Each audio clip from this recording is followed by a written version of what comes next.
Welcome to Fanfiction Audiobooks. Marvel Comics, starting with the ability to replicate superhuman talents. Chapter 81 Owl Song. Banquet. Hearing Gino's question, even Bruce Wayne, who was known for his calmness, had a hint of astonishment on his handsome face. He didn't expect that the other party would ask this question when they met for the first time. How should I answer this question? From an economic perspective? Or from the humanistic environment? Bruce looked at the pair of blue eyes opposite him, feeling that Gino's metaphor would not be so simple. Mr. Bruce. Gino's voice brought Bruce back to reality. As expected of Bruce, he reacted quickly and thought of a countermeasure in just a few seconds. He planned to give an answer that suited his personality. Bruce smiled, put his arms around the two female companions beside him, raised his eyebrows flirtatiously at Gino and said, "To me, Gotham is paradise." Although he was smiling, there was sadness in Bruce's heart. For the real Bruce, Gotham was his heartbreak. "My parents are buried here, and my lifelong wish is just to save this hopeless city." Negative emotions from Bruce Wayne plus 50. After harvesting a wave of negative points from Bruce, Gino did not intend to force Bruce. The young man smiled and picked up the champagne in his hand. "Here's to Gotham." Bruce also raised his glass, "To Gotham." As the glasses and shadows mingled, a young and beautiful red-haired girl also appeared on the stage of the venue not far away. She held the microphone and said, "Gentlemen and beautiful ladies, welcome to the charity banquet organized by Mr. Maroney. Tonight, we will hold an auction, and all proceeds from the auction will be used to fund the Gotham Orphanage." At this time, Thomas, who was next to Kino, approached Kino and lowered his voice. "The person sitting at the front table is Mayor Carlos, and the person next to him is her lover." Next to him sat Maroney, one of Gotham's biggest gang bosses. With Thomas's introduction, more and more people's names were remembered by Kino. Each of these people is either rich or noble. Gino knew that these guys with smiles on their faces would look like dirty faces in the dark. His eyes swept around the hall.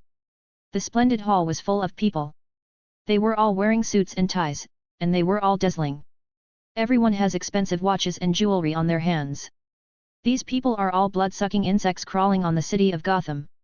Gangs collude with officials, bribe judges and lawyers, and together they greedily absorb the wealth of the entire city.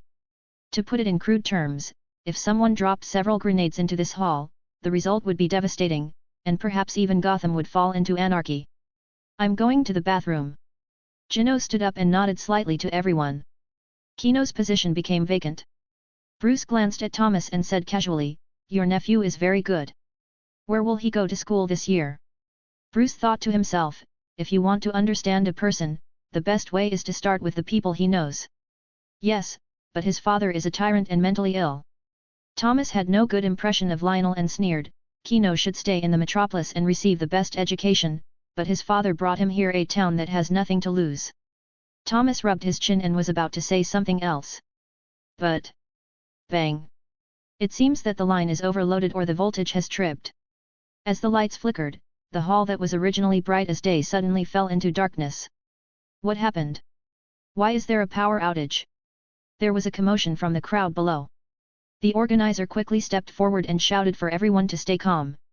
Amidst the commotion around him, Bruce swallowed the last piece of steak on his fork, and in the darkness, his big blue eyes flashed with solemnity. Bang!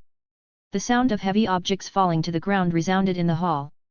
Many people took out their mobile phones to disperse the darkness. Their eyes turned to the center of the banquet.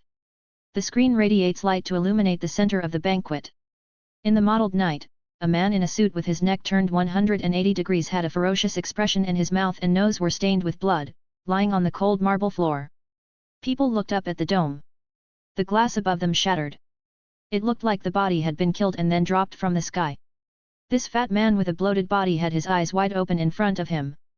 The expression on his face was filled with confusion, as if he had not expected his own death. "Oh, God!" Looking at the corpse, a soft-hearted lady reached out and covered her mouth. Some people gasped, recognized the deceased, and squeaked out words through their teeth, "It's Maroney." As soon as these words came out, the crowd was excited. These prominent families in Gotham could not help but be surprised. As a boss who accounted for half of the Gotham gang, he died in the banquet restaurant tonight for no apparent reason. This desperate dinner took away his life in the darkness. But what made everyone even more curious was who killed Maroney. Everyone was discussing the case in whispers. Until, a heavy breathing slowly sounded in everyone's ears. Whoosh, whoosh. This sound is heavy and contains rules. Soon someone subconsciously turned the screen to illuminate the corner. What it is? In the dark corner, a tall black figure stood. He was covered in jet black plate armor and wore a gold-plated hood, but what was even more eye-catching was that he was wearing a pair of orange goggles where his eyes were, which attracted attention in the dim banquet hall. When they saw this tall figure dressed up, many men and women at the banquet changed their expressions. The tall black figure swept his eyes over these people, seeming to have their faces in mind. Hey! What are you? Naturally, there were security guards in the banquet hall, and they rushed towards the uninvited guests. However, the boys brought by Maroney were obviously much faster than the security guards. The two angry boys pulled out pistols from their pockets and pulled the triggers at the shadow. Bang bang bang! At the same time as the bullets sounded, the figure also rolled to avoid it. The agile figure jumped over the dining table and the wall until the two killers emptied the bullets in their pistols. Aha! The masked man flicked his right hand, and in the next moment, several cold flying knives pierced their necks. The extreme speed brings strong kinetic energy, and the sharp blade pierces the throat and cuts the blood vessels. Pfft! Blood splattered everywhere, staining the marble floor with blood spots. Aha! The two strong men covered their necks with blood on their hands, refusing to fall down. The blood flowing from the neck made tonight's banquet even more cruel and bloody. After doing all this, the mysterious man's voice became hoarse. Beware the court of owls. Sharp claws will come looking for you. The assassin softly sang a nursery rhyme familiar to old Gothamites. After doing all this, he took out two small bags and threw them on the ground. Bang! The thick smoke raised up obscured their vision, and the spicy and pungent smell made many people cover their noses and hold their breath. Bruce stared at the thick smoke. When the breeze swept away the thick smoke, there was no one where the assassin had been standing. The man frowned and glanced around, thinking about how the other party would leave. Chapter 82 Batman and Gordon. Maroney is dead. He died at this luxurious banquet together with his two younger brothers. Kaka. The originally disconnected current was restored, and the blazing light once again illuminated the hall. People clamored to leave here and witnessed 3 living lives dying in front of them. These rich and powerful people were not willing to stay in such a dangerous place. What happened? Gino picked up the napkin on the table, wiped off the water stains on his hands, and sat back down in his seat. The young man had a calm expression and a brisk tone. He inserted his fork into a piece of steak on the table and stuffed it into his mouth. He did not forget to comment, "It's a little too cooked. It seems that the chef is not in good condition tonight." Thomas ignored Gino. He stood up first and rushed towards the 2 strong men who had been stabbed in the neck. As a doctor, Thomas practices the principle of saving lives and helping the wounded. But the dilated pupils of the corpse discouraged Thomas from taking any further actions. "Oh my God, Bruce, let's get out of here." The 2 vases brought by Bruce panicked and stood up, carrying small bags, urging Bruce to leave. Everything is chaotic. When people are in danger, their first reaction is to run away and stay away from danger. However, Bruce shook his head and motioned for the 2 women to go first while looking at Gino. The handsome young man was still wearing the black suit and neat tie. Gino glanced at the corpses in the distance with a look of surprise on his face. Someone died. The acting was so flawless that Bruce couldn't be sure for a moment that Gino was related to the murderer. Bruce nodded and said, "Yes, it was the gangster Maroney who died." "Then this assassin is a good person. He is killing harm for the people." Gino gloated, "I heard that he is a gangster and runs a lot of grey businesses. Does Mr. Bruce think he deserves to die?" Gino put down his fork and held his chin with his hands. "If every criminal is killed by assassination, can the city of Gotham return to normal? Can Gotham return to normal by killing all the bad guys?" Bruce even subconsciously recalled the scene in Gotham after the criminal disappeared. However, the sound of sirens interrupted Bruce's thoughts. Compared with the slow police dispatch in the slums, the Gotham police fully demonstrated their professionalism when facing the powerful. James Gordon, 29 years old, retired from the United States Navy Special Forces and joined the Gotham City Police Department a week ago. Gordon has a not-so-beautiful but virtuous wife who is pregnant, which means Gordon needs a stable job to earn money to support his family.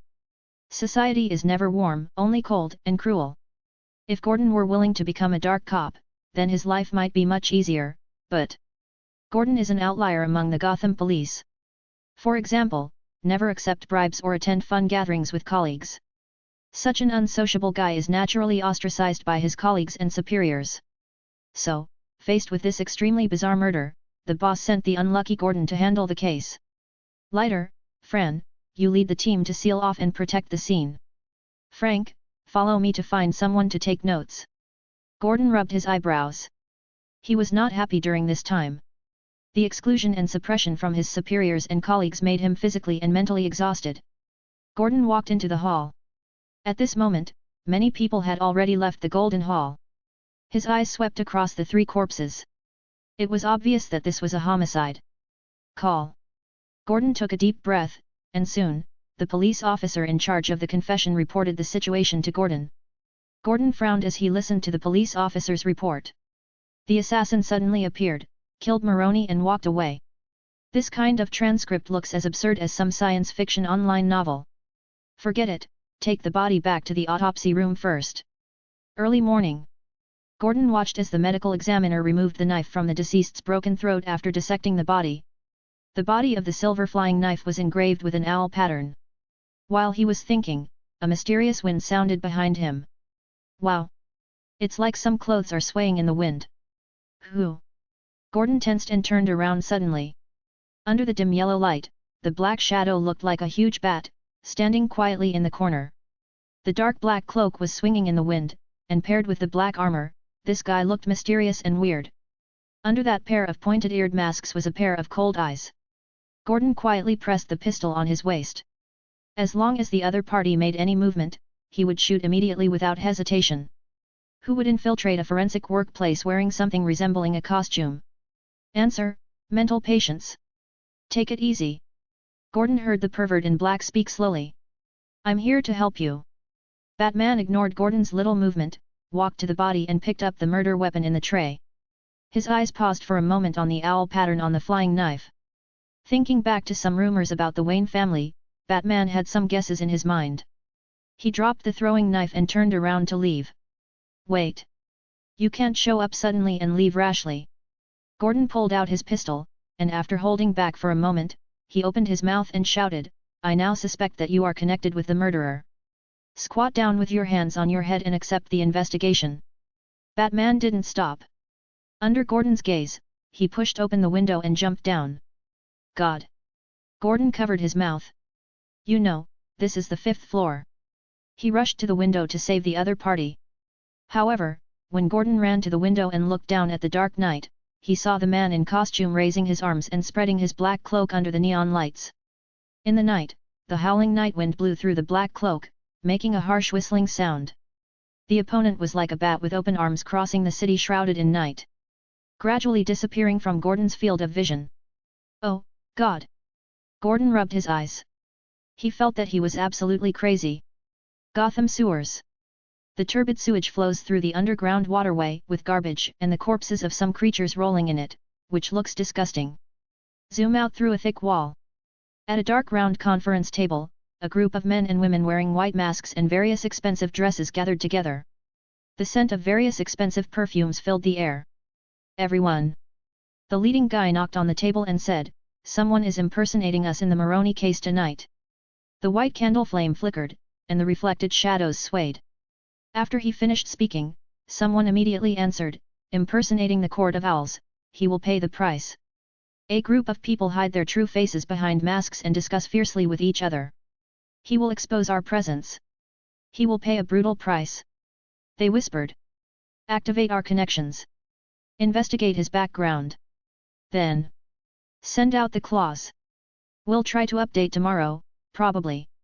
Chapter 83 The Curtain Rises. Elliott Manor late at night. Gino threw away the canvas bag in his hand. The young man took off his suit, revealing his muscular body. Wow! The zipper opened with Gino's strength, and a costume of a clawed assassin fell out. Looking at the costumes on the ground, Gino's head was full of black lines. Why would there be superheroes who like to wear uniforms to fight? This is simply a ridiculous torture. To be honest, fighting in this kind of uniform is not only inconvenient to breathe, but the tight-fitting clothes also greatly restrict the user's body movements. If you move too much, you may even tear the lines of your tights, causing an embarrassing situation. On top of that, it would be a disaster if the wearer had intestinal issues. Kicking the canvas bag under the bed, Gino lay lazily on the bed, holding green kryptonite in his hand, absorbing the special energy in it. He thought about everything that had happened tonight. Play as the Talon assassin and kill Maroni in front of all the rich and powerful in Gotham. If his guess was correct, the people who saw his appearance change instantly at the meeting might all have something to do with the Owl Council. However, Gino was not anxious at all. He was looking forward to the moment when he would uncover those rats in the shadows. Early morning. The red light district is as busy as ever. Marco is a gang leader in Gotham City. To be honest, in Gotham City, where gang competition is extremely fierce, he alone cannot occupy the position of mid-level gang leader. But luckily he was funded by some mysterious people who helped him secure his position. Correspondingly, he needs to help those mysterious people investigate some strange things from time to time. Like tonight, a guy in a weird costume assassinated Maroni. To be honest, Maroni's death was a disaster for the underworld. His power fell apart, and other forces were also ready to eat Maroni's original cake. Marco pushed open the door and walked into the tailor's shop. "Welcome to Olivier Taylor's shop, what do you need?" The person responsible for welcoming Marco was an old man in his 60s. He holds a pencil for recording measurements in his ear and a tape measure wrapped around one hand, looking like a typical tailor. Looking at the old tailor, Marco's eyes rolled around and he smiled wickedly. "Excuse me, can you make this kind of clothing?" He took out a piece of white paper from his pocket and drew a Talon assassin costume on it. The old tailor rubbed his eyes, looked at the design drawings, and muttered, "It's so strange. A few days ago, a kid also customized this kind of clothes for me." Hearing the tailor's words, Marco suddenly felt that his breathing was a little faster. He didn't expect that the first store he walked into would have clues. "Excuse me, do you know his name?" Marco pursed his lips and looked at the old tailor. "Well, look at my head, I can't remember a lot," the old tailor said in a long tone, with a greedy look in his eyes. Of course he remembered the young man. Although he wore a mask, he left his name. Marco smiled. Having been involved in both black and white circles for many years, he naturally knew what the other party wanted. Marco took out a bundle of knives tied with a small rubber band from his pocket and threw them on the counter. The old tailor picked up the pile of dollar bills, knotted them in his hand, and showed a satisfied smile. He turned around and walked into the counter, and quickly took out a small piece of paper. "This man calls himself Gino Luther, and he lives in Elliott Manor." "Very good." Marco put away the note with satisfaction. Then he raised his left hand. A dark revolver was caught in his hand. Bang! The bullet pierced the old man's skull, and there was still a greedy smile on his face when he died. Marco blew away the smoke floating from the muzzle of the gun, then reached out and took the pile of dollar bills from the old tailor's hand. He took off his gentleman's hat and paid tribute to the old tailor, then turned and left the tailor's shop. It's the familiar round table conference hall again. A group of dignitaries wearing white owl masks sit in a circle around each other. "Our faithful hounds bring the latest news." The guy sitting at the head slowly spoke. "It has been confirmed that the person who framed the court that night was Lauren Elliott's grandson, Gino Luther from Metropolis." When they heard the name Elliott, many people present snickered. "The loser! Did he instruct his unfortunate grandson to take revenge on us? This guy seems to have lost his mind. Is the Luther family involved? A strong dragon cannot suppress a local snake. If the Luther family dares to stretch out its claws, we will chop it down." They discussed in whispers. "Okay, gentlemen and ladies." The leader knocked on the table. The noise faded away like a tide. In the silence, the person in the first seat slowly said, "We will proceed according to the plan discussed last night. Send out the claws to claim your life. The Elliott family name is too old. It's time for it to withdraw from the stage of Gotham's history. No matter what time of day, the sky in Gotham is always grey." Early the next morning, Gino, who was sleeping soundly, was awakened by the sound of rain. "Damn day!" Gino rubbed his eyes and looked out the window. Heavy rain fell from the grey sky. The heavy raindrops made a crackling sound on the window. After Gino got dressed and walked downstairs, he saw Dr. Harleen sorting out the consultation records on the table. "Dr. Harleen." Gino looked at the heavy rain outside the window, then looked at the girl. "Good morning." Harleen smiled shyly. "Good morning, Mr. Gino." Gino smiled and did not talk to the shy psychiatrist. He stood in front of the glass window of the house, staring out the window with his blue eyes. Harleen subconsciously looked at Gino. She stared into those blue eyes, feeling a little curious. She couldn't help but ask, "Mr. Gino, what are you looking at? What are you looking at?" Gino raised the corners of his lips slightly. He gently closed his eyes and said softly, "Miss Harleen, didn't you hear me?" The psychiatrist was slightly startled, and even pricked up his ears. "What did you hear?" Gino didn't answer, and concentrated on his hearing. He heard the movements outside the manor. In the heavy rain, the raindrops pouring down from the sky made a crackling sound on the clothes. There seemed to be something, like a group of people, walking quietly towards the manor. Gino opened his eyes, and his originally gentle gaze instantly became sharp and terrifying. Through the glass and the iron gate of the manor, Gino saw a group of weirdos wearing black uniforms and owl eye patches.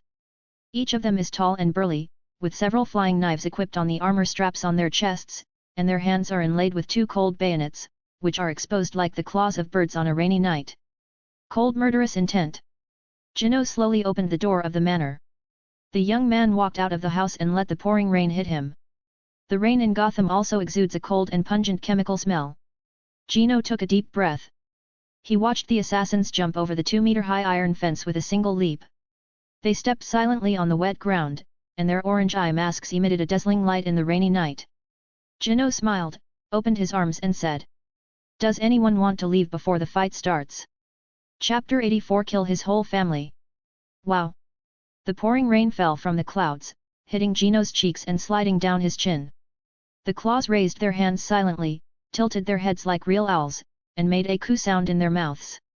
In the manor at this moment, Dr. Harleen was also frightened by this extremely weird scene and stood still. In the rain curtain, the two sides were clearly facing each other. A group of sharp-clawed assassins surrounded Gino. Judging from the number of people, even one person with one knife could chop the figure into pieces. Boom! Another thunder sounded from the clouds, and then a bolt of lightning pierced the night. The sound was like a signal from the referee on the field. Aha! A group of claw assassins rushed towards Gino. They have a tacit understanding of division of labor and act quickly. Chiang! The assassins raised their right hands clasped with iron gauntlets. Then, cuckoo! They made sounds similar to those of owls, and the sharp blades in their hands stabbed the figure from all directions.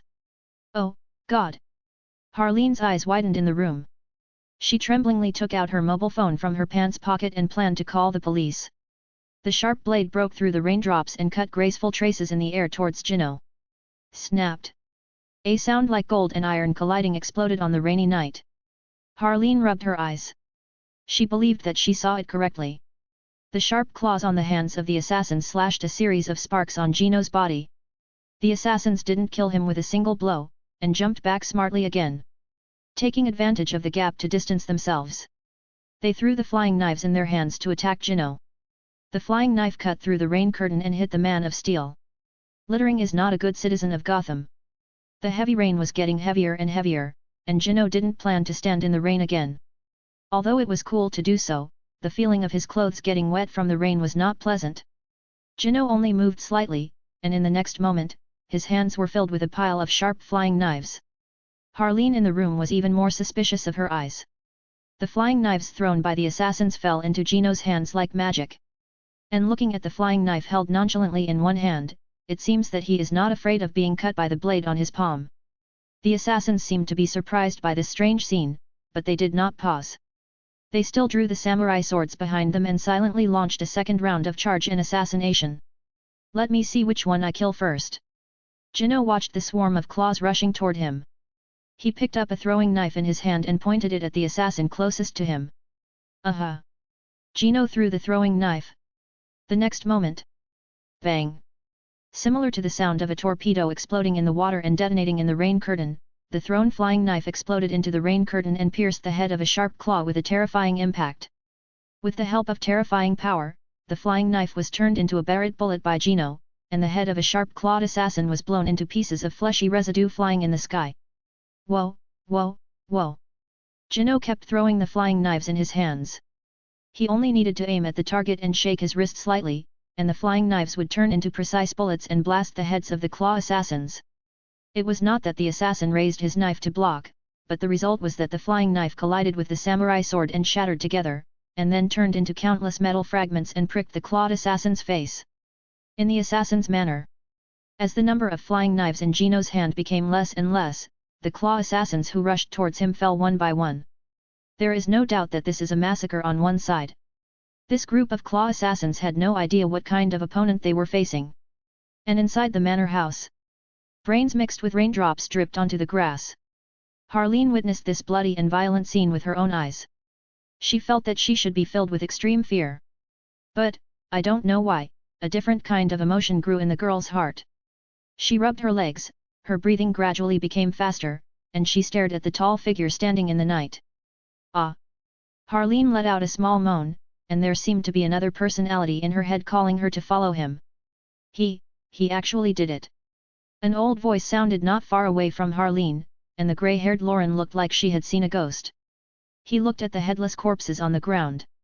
The old man knew the terror of these clawed assassins. They were a group of emotionless humanoid weapons. The assassins with superb martial arts were regarded as the most trump card of the killing moves by the Court of Owls. At this moment, they all died in Egypt. Lyot Manor. Lauren was breathing heavily, and now he wanted to push open the door and rush towards Gino, urging him to rush to the Court of Owls to possess those precious treasures. He didn't expect that the young man outside the window actually did what he said. Gino didn't know or care about the emotions of the two people in the room at the moment. He stepped towards the dead claws that had been stabbed all over his face by steel debris. The young man reached out and pulled off the man's mask, revealing a pale and swollen face. It seemed that he had drank too much of some mysterious drug. The man's blood vessels were glowing a deep purple, as if he had been poisoned. It seems that the methods used by the Court of Owls to train talent assassins are not only shady but also cruel. But it's not surprising that Kino is here. For these old Gothamites, human life is the least valuable thing. Whoosh, whoosh. Lauren held an umbrella and walked tremblingly behind Gino. The rain hit the umbrella, and Lauren looked up at Gino's back. What are you going to do next? Gino raised his head and stared at the rain curtain in the sky, stretched out his hand and watched the water droplets hitting his hand. Lauren heard Gino's voice ringing in his ears, go write a list of the ones you know and give it to me. The Court of Owls should also change its name. I see. Lauren nodded. He didn't know where those guys gathered, but he knew a lot of them. After seeing the great power of this young man, Lauren chose to dedicate everything he knew to Gino. Lauren walked into the manor with the help of the steward who came over. Gino took out his mobile phone and sent a message to Talia in the contact list. Come to Gotham's Elliott Manor at 9 o'clock tomorrow morning. Bring your subordinates with you. Just a few seconds after the message was sent, Gino received a reply, which stated that it had received the message and asked how many members of the Assassin's League were needed. The Kino editor sent out a message, as many as you want. He is a good person, and there are at least dozens of members of the Owl Council. In addition to their family and friends, there are hundreds of people in total. It will take some effort to kill all these people and then take away their wealth. After all, Mr. Gino is kind-hearted and doesn't want to see blood. He plans to put on a wave of black gloves to do these dirty things, and at the same time mix the water, so that Mr. Bruce Wayne can be busy for a while. Gino smiled faintly. I'm looking forward to the expressions of those Owl members when they know that all their claw assassins are dead. I believe it will be wonderful. Chapter 85 When the extermination of the family is in progress. To be honest, my father has always hated this city. He believes that 80% of the bad people in the world exist in Gotham. In his words, this is a city with a stinking water named Sindot. At Gotham Airport, Thalia got into a special car with Tina sitting next to her. Today, the woman is wearing a black long-sleeved dress, a black short skirt, and lightweight black stockings and high heels. Her temperament is cold and mysterious, which can easily inspire a strong desire to conquer in men. Tina next to her also followed Thalia to Gotham, but the girl is a high school student, so her dress naturally looks more youthful and energetic. Light blue jeans, a white short-sleeved upper body, paired with long black hair and white-soled sneakers, giving her a youthful and beautiful look. The girl pursed her lips and did not answer. To be honest, she wasn't having a good time during this period. Before she was caught and threatened by that bastard Kino, she was just an ordinary high school student in a small town. Although she accidentally killed her mother, Tina felt that she was still a good girl. But after meeting Jino, everything changed. She originally thought that Jino was greedy for her abilities and wanted her to transform into a different woman to serve him. You know, her ability can not only change her appearance, but also the strength of her physique and muscle tissue. In Western terms, it is a standard succubus body. As a result, what did that bastard Kino do? He actually gave her a shot of nano bomb.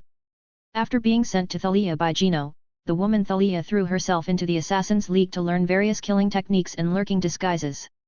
Now, Tina is considered a semi-qualified assassin. Just looking at her tight forearms, you can see the intensity of the girl's training. By the way, Tina. Thalia suddenly tilted her head and looked at the girl. What do you think of Gino Luther? How about what? Tina frowned. Although she was taken by Thalia, she was essentially sent by Kino to monitor Thalia, so her boss was Kino, and the girl was not too afraid of Thalia. Thalia chuckled, if you let him be your boyfriend, would you be willing? Boyfriend? Tina sighed quietly, remembering the scene when she was forcibly injected with nanobombs that night. Her eyes were full of resentment and her tone was resentful. Then I would rather jump off the building. Falling in love with Gino? Tina fantasized about that scenario. Gino held the needle with a smile on his face. Are you in love? Inject a nanobomb into your neck, and if you break up, your head will be blown up to the sky. So, who is a good person who falls in love with a devil? Either a madman or a criminal. Thalia sneered. She felt that Tina was right. While the two were chatting, the car parked outside Elliott Manor. Thalia and Tina stepped out of the car. Outside the huge manor, there was only a white-haired old man standing outside the iron gate. Are they Miss Thalia and Miss Tina? The butler, who had served Laurent for most of his life, was quite nimble. He slowly walked towards the two girls and said with a smile, Master Gino is already waiting in the lobby. Please follow me. Ha! Thalia sneered, the damn guy was still acting that arrogantly. They followed the old housekeeper into the manor and came to the living room. The dazzling blonde hair caught people's attention. Thalia saw that Kino was standing in front of a wall full of oil paintings, his blue eyes staring at the top oil painting, a realistic oil painting of 4 people traveling across the ocean. My grandfather's ancestor founded Gotham in the 19th century along with 3 other young men. Gino turned his back to the two girls and talked to himself. Under his narration, Thalia and Tina also learned about the origin of the city of Gotham. After listening to Kino's words, Thalia raised her eyebrows. She felt a little sympathy for the Court of Owls, but they actually provoked the evil star Kino. Gino rubbed his head and turned to look at the two girls. You're all dressed up beautifully today. The boy complimented casually, causing Thalia to sneer and Tina to remain silent. Seeing the two people's reactions, Gino was a little speechless. He had a very bad image in the minds of these two people. However, he had no intention of repairing the relationship. Gino regained his cold expression and stared into Thalia's green eyes. Where is the person you brought? Thalia twiddled her fingers boredly and said, they are in plain clothes and distributed in every corner of Gotham. There are about 50 of them. I hid them all in the sewers. Gino nodded, not surprised by Thalia's arrangement. Although the assassin industry sounds mysterious and domineering, in fact, in order to complete assassination tasks, their working environment is usually very harsh. For example, assassins in the Middle Ages usually climbed into the cesspool passage of the castle, climbed up from the bottom, and then lurked, then stabbed the king in the butt with a dagger while the king was going to the toilet. You go and lead the team, find the people on these lists, and interrogate them with other members of the Court of Owls. Gino lazily threw a piece of white paper to Thalia, with a long list of names written on it. After years of development, the Court of Owls has already penetrated into various industries in Gotham, including education, law, government, and they have people everywhere. Understood. Thalia put away the white paper and eliminated the root cause. She was familiar with this matter and was not surprised that Gino could do it. The woman was about to leave the manor when she was stopped by Gino. Correct. The young man snapped his fingers. Don't forget to say hello to them for me. Thalia was speechless. This was such a damn bad idea. The dim sewer smell is not pleasant. On one side of the dark passage, a group of silent warriors in black uniforms stood silently. Everyone in this group carried 2 samurai swords on their backs, covered important parts of their bodies with armor, and wore ninja masks on their faces, revealing only a pair of cold, emotionless eyes. They are the League of Assassins, and iron and blood are their symbols. They are born for assassination, and they are cold and emotionless blades. Shua! A bright light was cast overhead, and the warriors raised their heads to look overhead. There was an iron staircase, and the manhole cover above was opened. Thalia, who was also dressed as a ninja warrior, waved slightly to everyone. The assassins climbed out of the underground passage silently and quickly, and stood in the dark alley. They looked at Thalia silently. Warriors! Thalia raised a sneer on her lips and took out the note that Gino gave her. Work in groups of 3 or 3. Each person is responsible for one family. Be sure to ask for the list of all members of the Court of Owls. After. Thalia licked her voluptuous red lips and stretched out her green-white hands to wipe her neck, cut the weeds and eradicate the roots. Wow! The assassins didn't answer, they just lowered their heads together, their armors clashing with each other, indicating that they understood the mission. Start to act. As Thalia waved, the assassins rushed towards Gotham in groups of 3 and 3. Today is destined to be a killing day. Chapter 86 The Assassins' League is in action. Familiar underground conference room. Compared with the splendor of last night, the chandelier above the head of the conference room was turned off today. The loss of light made the room slightly dim. In the darkness, a man with a mask on his face, a suit, and a golden show pin on his chest was walking anxiously. He said to his companion, "This is not right. It's been a day and a night and the claws haven't returned yet. I am afraid." He didn't finish what he said, but he believed that his companion had understood what he meant. "Yes." The grey-haired guy sitting on the chair sighed, "Go and inform the members to move the location. The Court of Owls has been able to exist from its inception to this day because of timidity and caution. Now the Talon assassins are likely to fail their mission, which creates some sense of urgency within them. I'll go right away." The standing guy stepped toward the exit, held the door lock and pressed lightly. Kaka! The heavy blast door opened and he stepped out with his right leg. However, in the man's eyes, a bloody head suddenly enlarged. The necklace head suddenly hit the man's face. The strong skull shattered the mask, and then hit the man's head with a roaring wind and strong force. Bang! A dull sound sounded in the secret room, and the man sitting on the chair was obviously startled by the sudden sound.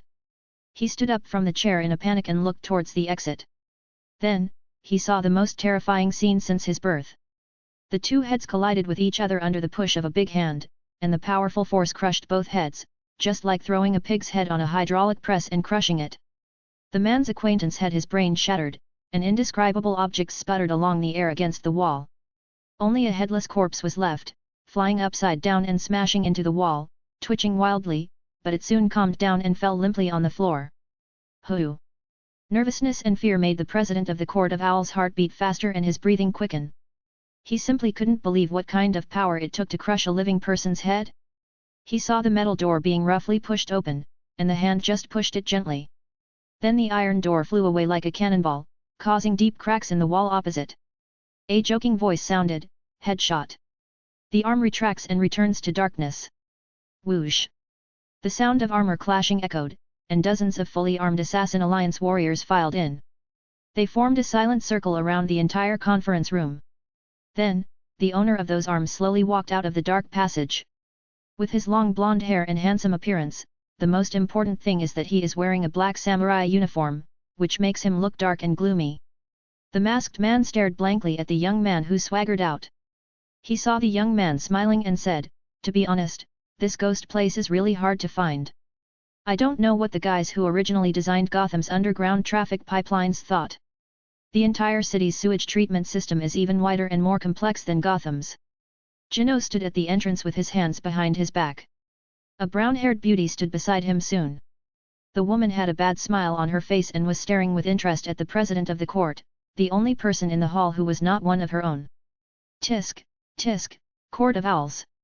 Gino looked at the guy standing there blankly, and casually glanced at an assassin, who immediately said, stepped forward and pulled off the guy's mask, revealing a frightened old face. The old guy looked pampered, and there were obviously no calluses on his hands. You are Gino Luther."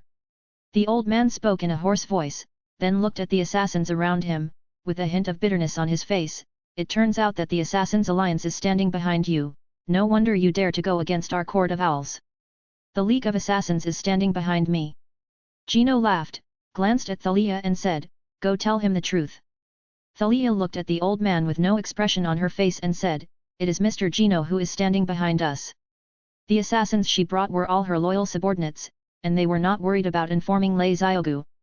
Moreover, Thalia also hopes to use Gino's power to overthrow Lei Xiaogu and become a dutiful daughter. You. What the old man wanted to say was stuck in his throat, but soon, a trace of madness appeared on his face, knowing that he would die. So what if you kill me? If I am missing from the Owl Court, there will be someone else to replace me. Get in my place. Yet. Listening to the old man's words, a flash of sarcasm flashed across Gino's face. What does Hydra say? If you cut off one head, there will still be 9, right? The young man didn't intend to kill the old guy now, so Gino just snapped his fingers. The next second, 2 assassins slowly walked into the hall carrying a sack. Bang! The heavy object that only 2 people could lift was easily thrown onto the conference table by Gino. Gino pulled out a sharp samurai sword from the waist of a samurai, and said without looking at the old man, "Open it and take a look, so that you can understand your death." A haze flashed through the old man's heart, and he stretched out his hand tremblingly, as if the bag contained nothing else but a countdown to his death. Wow! As the sack was opened, when the old man saw the contents in the sack, his eyes suddenly darkened. Pfft! Before he could speak, a samurai sword pierced the old man's heart and killed him with one blow. Plop! The lifeless body slowly fell to the cold floor, and soon a warrior came forward to search for his clothes. Gino sat on the chair and threw away the bloody blade in his hand. Thalia glanced at the surrounding warriors and waved them to disperse and search the stronghold. The warriors left the conference room, and only Gino and Thalia were left at the huge round table. Ah! Thalia chuckled lightly, her eyes rolled around, and she quickly walked to Kino's side, then gently bent over and let her beautiful butt sit on Kino's lap. What do you mean?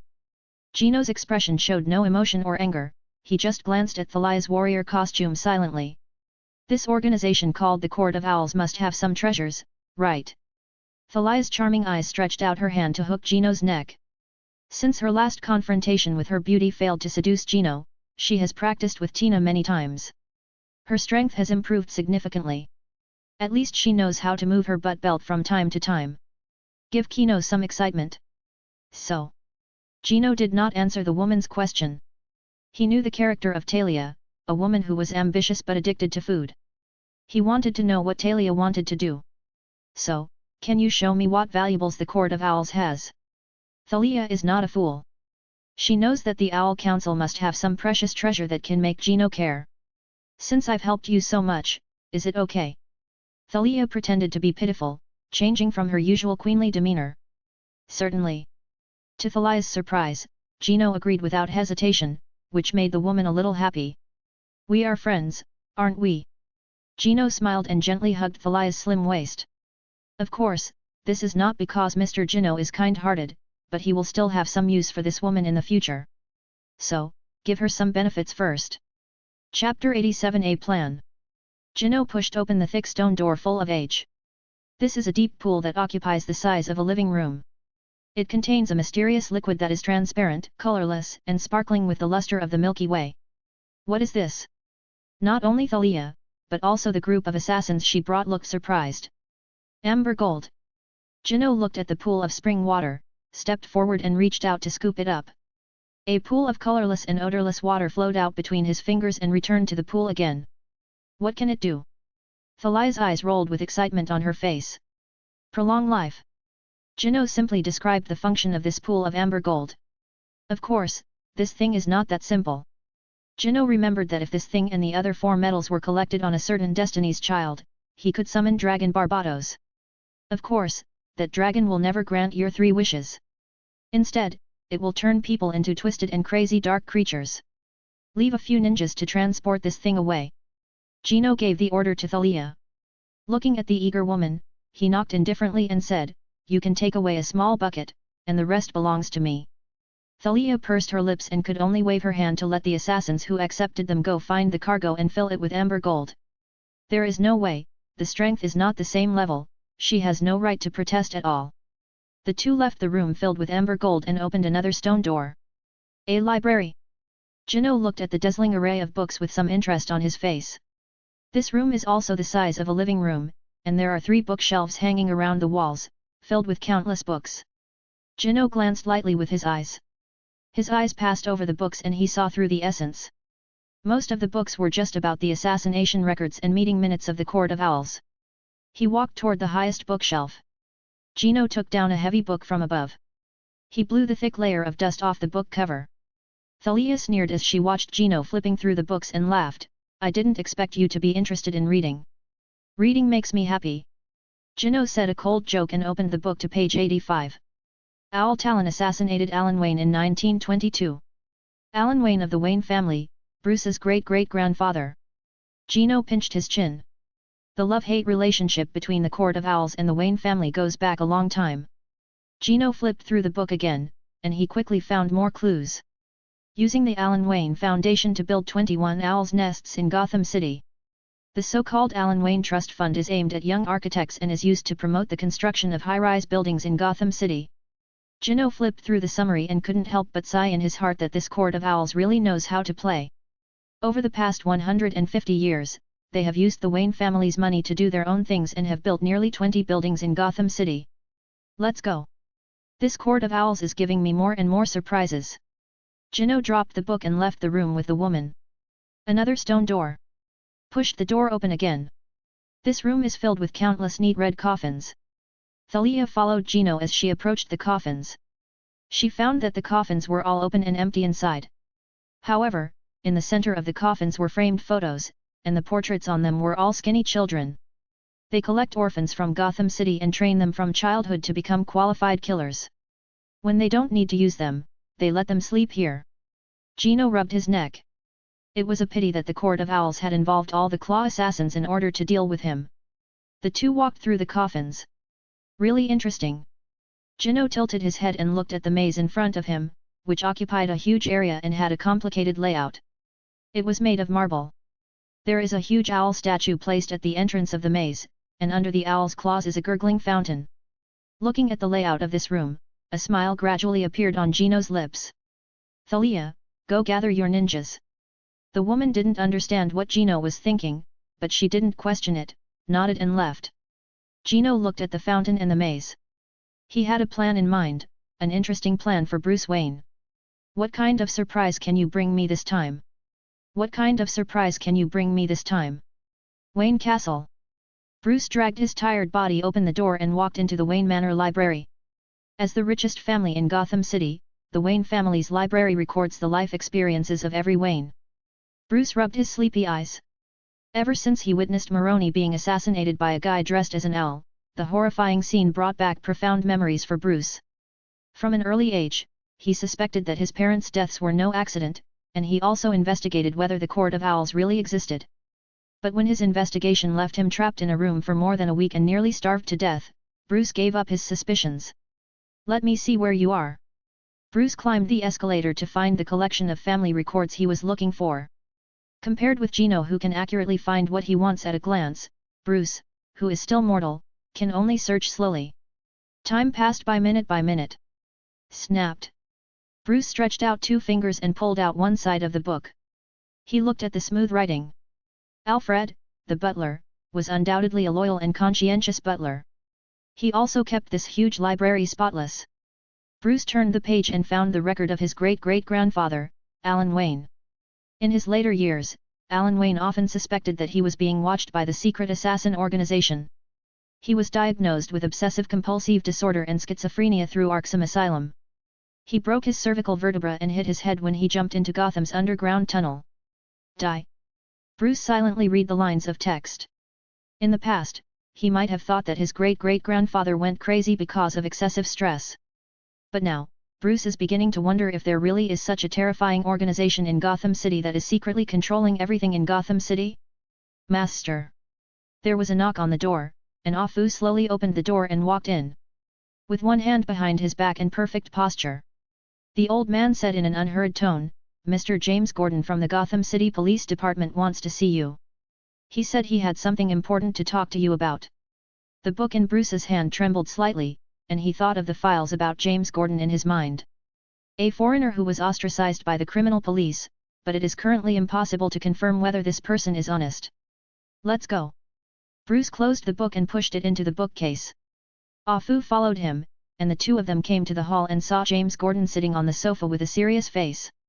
Thank you to reader 1455147117727412224 for your little coin reward. Thank you, boss. Chapter 88 Batman Solves the Case. In the lobby of this ancient castle, Gordon sat on the leather sofa, his buttocks squirming restlessly. Before joining the Gotham Police Department, he was just an American soldier running on the battlefield. All he needed to do every day was run, eat, perform tasks, sleep or die. He had never seen such a luxurious hall, as gorgeous as the legendary King's Castle. Of course Gordon had feelings of inferiority. However, what made him restless was not his inner inferiority, but a horrific murder that happened 20 minutes ago. More than 40 wealthy upper-class people were found dead in an old building. The impact of this incident on Gotham was extremely profound and bad. You know, not only those 40 people, but also their family members were found dead at home. The relatives and friends of these deceased people will put pressure on the police department, and the bureaucrats they fund will not let go of the Gotham Police Department. Therefore, before Gordon left, the entire police station, from the chief to the stray dogs raised in the station, were sent out to find the murderer, in order to catch the murderer as soon as possible and give an explanation to those rich men. What's even more creepy is that their heads are separated from their bodies, and there is a notice posted on the white wall stating that they want to kill Bruce Wayne. This was also the reason why he came in such a hurry. Wayne Enterprises is a solid pillar for Gotham. If the only successor, Bruce Wayne, dies, the impact will be immeasurable. Wayne Enterprises will fall into chaotic internal strife and even be cannibalized and torn apart by outside capital. For the sake of this city, Gordon must ensure the safety of Bruce Wayne. Mr. Gordon. Gordon's worries were interrupted by a call from the stairs. Bruce Wayne, the young billionaire, was wearing a loose and luxurious nightgown, walking down the stairs with the loyal old butler behind him. Bruce looked sleepy, as if he had just climbed out of bed. His face was full of fatigue, and the lipstick marks on his face easily reminded him of Playboy. What do you want from me? Bruce asked lazily, his head hanging down. Mr. Bruce. Gordon stood up and shook hands with the young man. Then he began to tell what had happened 20 minutes before. The long list of names of people who died are all famous people in Gotham City. Bruce looked a little ugly as he listened. So, you're worried that those thugs are going to break into Wayne Castle and kill me? Bruce spread his hands, the gloomy expression on his face disappeared, and he returned to cynicism.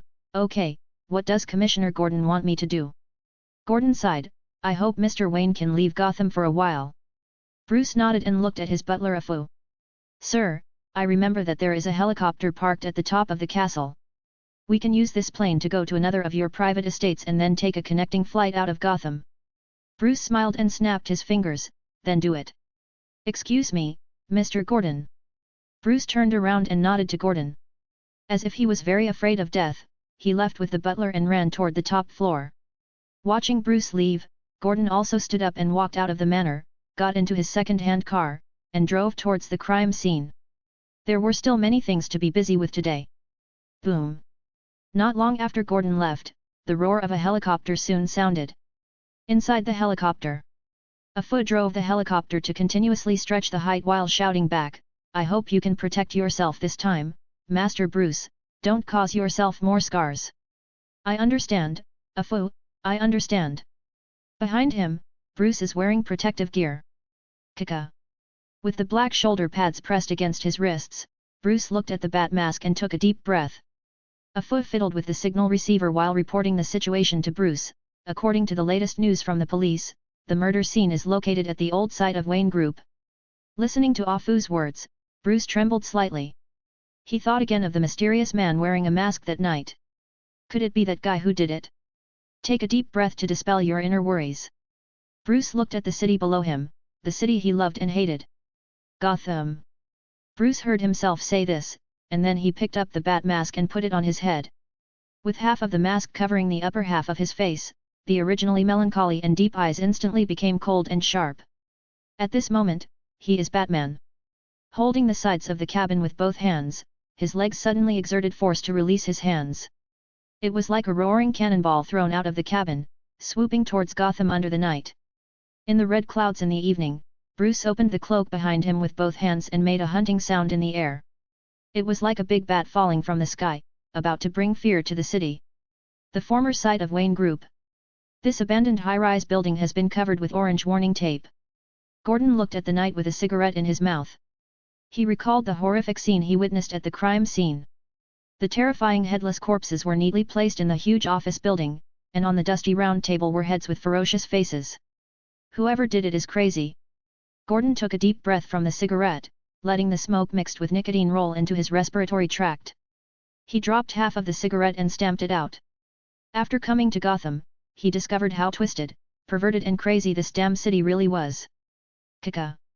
There was a slight noise from a tall building not far away. The two police officers responsible for keeping vigil with Gordon had already fallen asleep.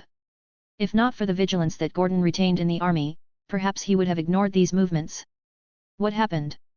Gordon tightened his grip on the gun at his waist, slowly took out his legs, bent down and jumped over the cordon step by step towards the tall building. In the dim and invisible night, Gordon listened to his breathing and walked up the stairs to the 4th floor of the crime scene. A strong smell of blood broke into Gordon's mouth. He looked towards the crime scene. The ground was littered with silver body bags. In the rich night, a dim light slowly lit up. Who is there? Gordon tensed up and raised the gun in his hand the next moment. In this weird murder scene, only firearms can bring me some warmth. Take it easy. A low and hoarse voice sounded. Gordon saw the dim light slowly moving upward, revealing the familiar sharp bat ears. It's you, the masked man. Gordon said with a cold face and couldn't help but tighten the grip of the gun. Did you do this? No, I'm here to help you. The guy shrouded in darkness spoke slowly.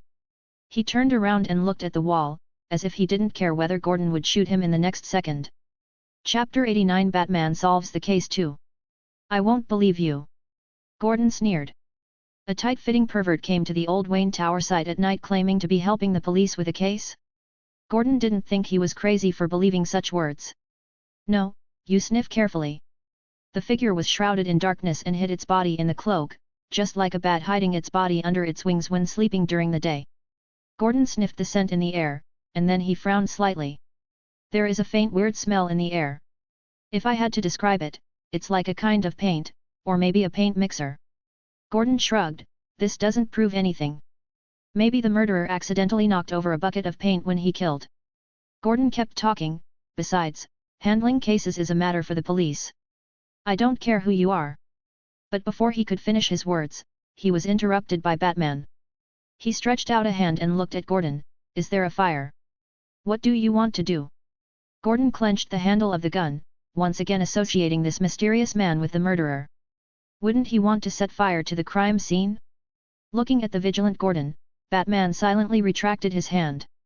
He originally planned to ask Gordon to do him a small favor and use this behavior to lower Gordon's vigilance. But he ignored his identity and his current behavior was technically a crime. Batman turned around and pointed at the wall with his chin.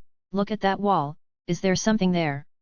Gordon frowned, and his other hand that wasn't holding the gun pushed up his glasses, trying to see something in the dim light. Gordon looked at the dirty wall, his eyes swept across some light brown marks, and he couldn't help but feel a thump in his heart. You mean this is a clue left by the murderer for us? I'm afraid so. The pungent smell in the air comes from the walls. I recognize this smell. It is the message left by a special kind of linseed oil. Who would leave information at the scene of a crime? Gordon was shocked and angry. What did the other party think of all this? A game? Lighter. Batman lowered his voice, and this time, Gordon subconsciously threw out the lighter in his pocket. When he came back to his senses, he found that Batman had pressed the ignition switch, and the flames were gradually approaching the brown mark along his arm. Wait a minute. Gordon was shocked. This was an important clue and evidence, which might be helpful to the police in handling the case. However, the orange-red flame fell on the brown traces. The next moment. Boom! The originally weak flames instantly clung to the traces on the wall. They were like a pair of lingering fire dragons that instantly ignited the entire wall. The grand and hot orange-red flame danced in the dark night. Gordon looked at the row of large English letters and couldn't help but read out, "Let's play a game, Batman." He looked at the mysterious pervert in tights and found a strange look in the man's eyes, and the slightly raised corners of his mouth seemed to prove that this weirdo seemed a little happy. It's over. Gordon wailed in his heart. It seemed that this pervert in black was also a psychopath. Shouldn't the average person feel a headache and fear when encountering this kind of situation? But why is that guy happy? Batman turned to look at Gordon. Can you see the body? I think I have some clues. You. Gordon looked at the mysterious weirdo, feeling the rich and terrifying dark but reassuring temperament in him, and there was something wrong. Okay, come with me. Gordon led Batman to open a body bag. The strong smell of blood from the headless corpse inside made Gordon frown slightly. Batman stared at the body, taking just one look before concluding, death by decapitation by blade. The wound was smooth and there were no traces of secondary cuts. The killer was experienced and received strict training. Batman's white eye patch narrowed slightly. This killing method reminded him of some things in the past. The mysterious man followed Gordon and opened 3 or 4 more body bags. It's confirmed. Batman said after a moment of silence. Gordon looked confused. No, what are you sure about? Catching a glimpse of Gordon's inquisitive gaze, Batman briefly explained, the murderer was an assassin from an organization called the League of Assassins. As the best master detective in the world, Batman not only has extraordinary wisdom, but also has a photographic eye, and also has the sharpest judgment. During his time in the League of Assassins, he also went on some missions with the team. Although he did not kill anyone himself, he had witnessed the tragic conditions of the dead killed by his companions that were consistent with these corpses. The League of Assassins. Gordon had a white question mark on his face. He took a deep look at Batman, feeling that this guy might be getting sick again. Batman wandered around the room again. After confirming that the Assassins' League was the one who organized the murder, his gaze was no longer limited to his surroundings. Batman raised his head and looked up at the ceiling. Soon, with the help of the moonlight, he found a series of unclear black footprints on the ceiling above his head. Gordon watched Batman take off a strange and heavy pistol from his waist, and couldn't help but question, wait, do you think there are clues above? Batman didn't answer, he raised his grappling gun and pointed it at the ceiling. Bang! The heavy anchor at the top of the hook whizzed against the ceiling. However, it seemed that the distance was not enough or there was something wrong with the angle. The hook rope did not fly around the concrete beam above the head, but fell to the ground in an extremely awkward posture. Click a sound. The anchor fell to the concrete floor. Gordon and Batman looked at each other, and both fell into a brief silence. The first launch failed. Batman tightened his grip on the grappling gun and pressed the button on the other side of the gun. Shua! Like a homing python. The lock rope drags the anchor and reloads it at the muzzle. Hey! Batman took a deep breath, raised his hook gun, pointed it at the beam, and randomly pulled the trigger. This time, his action did not fail. The iron cable went around the cement pillar under the action of inertia, and then was tied back and forth several times. Batman tugged on the hook to make sure it wouldn't slip, then pressed the trigger again. I saw the hook gun carrying him, flying towards the rafters like flying into the sky. The huge bat cape swayed in the wind. Batman stepped on the rafters with a handsome somersault. He looked up at the black footprints just above his head. He sniffed the footprints lightly, and a foul smell invaded his nose. Batman squinted his eyes. He didn't even need to think to guess where these footprints came from. In the entire Gotham City, there is only one source of such a vicious stench, and that is Gotham City's sewers. Batman rolled over and landed on the ground, with one hand behind his back and a thoughtful look in his eyes. But why did those guys come to Gotham City? He didn't think there was anything in this place that interested Lei Xiaogu. Chapter 90 Batman's Trial. Batman walked toward the window, as silent as when he came. Wait a minute, what did you find? Gordon Lan said in front of Batman. The eyes under the glasses are full of determination. Batman said hoarsely, this matter has nothing to do with you. Having trained in the League of Assassins, Batman was well aware of the terror of those assassins, and taking Gordon there was to murder the police officer. Although the two didn't get along for a long time, Batman could feel that Gordon was a good policeman. You do not need to know. Batman spoke again, repeating his position. Gordon pushed up his glasses and said firmly. No, I want to know. He looked excited, I am the policeman of this city and the guardian of this city. I have the right to know the truth from you and seek justice for these victims. The two looked at each other, and neither of them said anything. If it were a romantic drama, it would be an adventure story between a masked hero and an arrogant little police officer. Unfortunately, reality is far more cruel than a phone call. Batman was silent for a moment, then said, "Well, if you must know, I can tell you." Abruptly, Batman pointed his hand behind Gordon. "What is that?" "What?" Gordon turned his head and looked, but there was nothing behind him but darkness. When Gordon turned around again, the figure in black robe had already disappeared without a trace. Only the open window gave evidence of how he had left the room. Sour radish bichi. Gordon slapped the wall with both palms in frustration. He was tricked by that damn tight black pervert. Gotham sewers. Dang dang. The majestic Batman is like a sewer pipe worker, climbing down the iron ladder using his hands and feet. Batman drew a lighting rod from his belt to dispel the darkness, and walked down the putrid-smelling underground passage. The cloak was stained by the sewage, and his calf pants were also stained.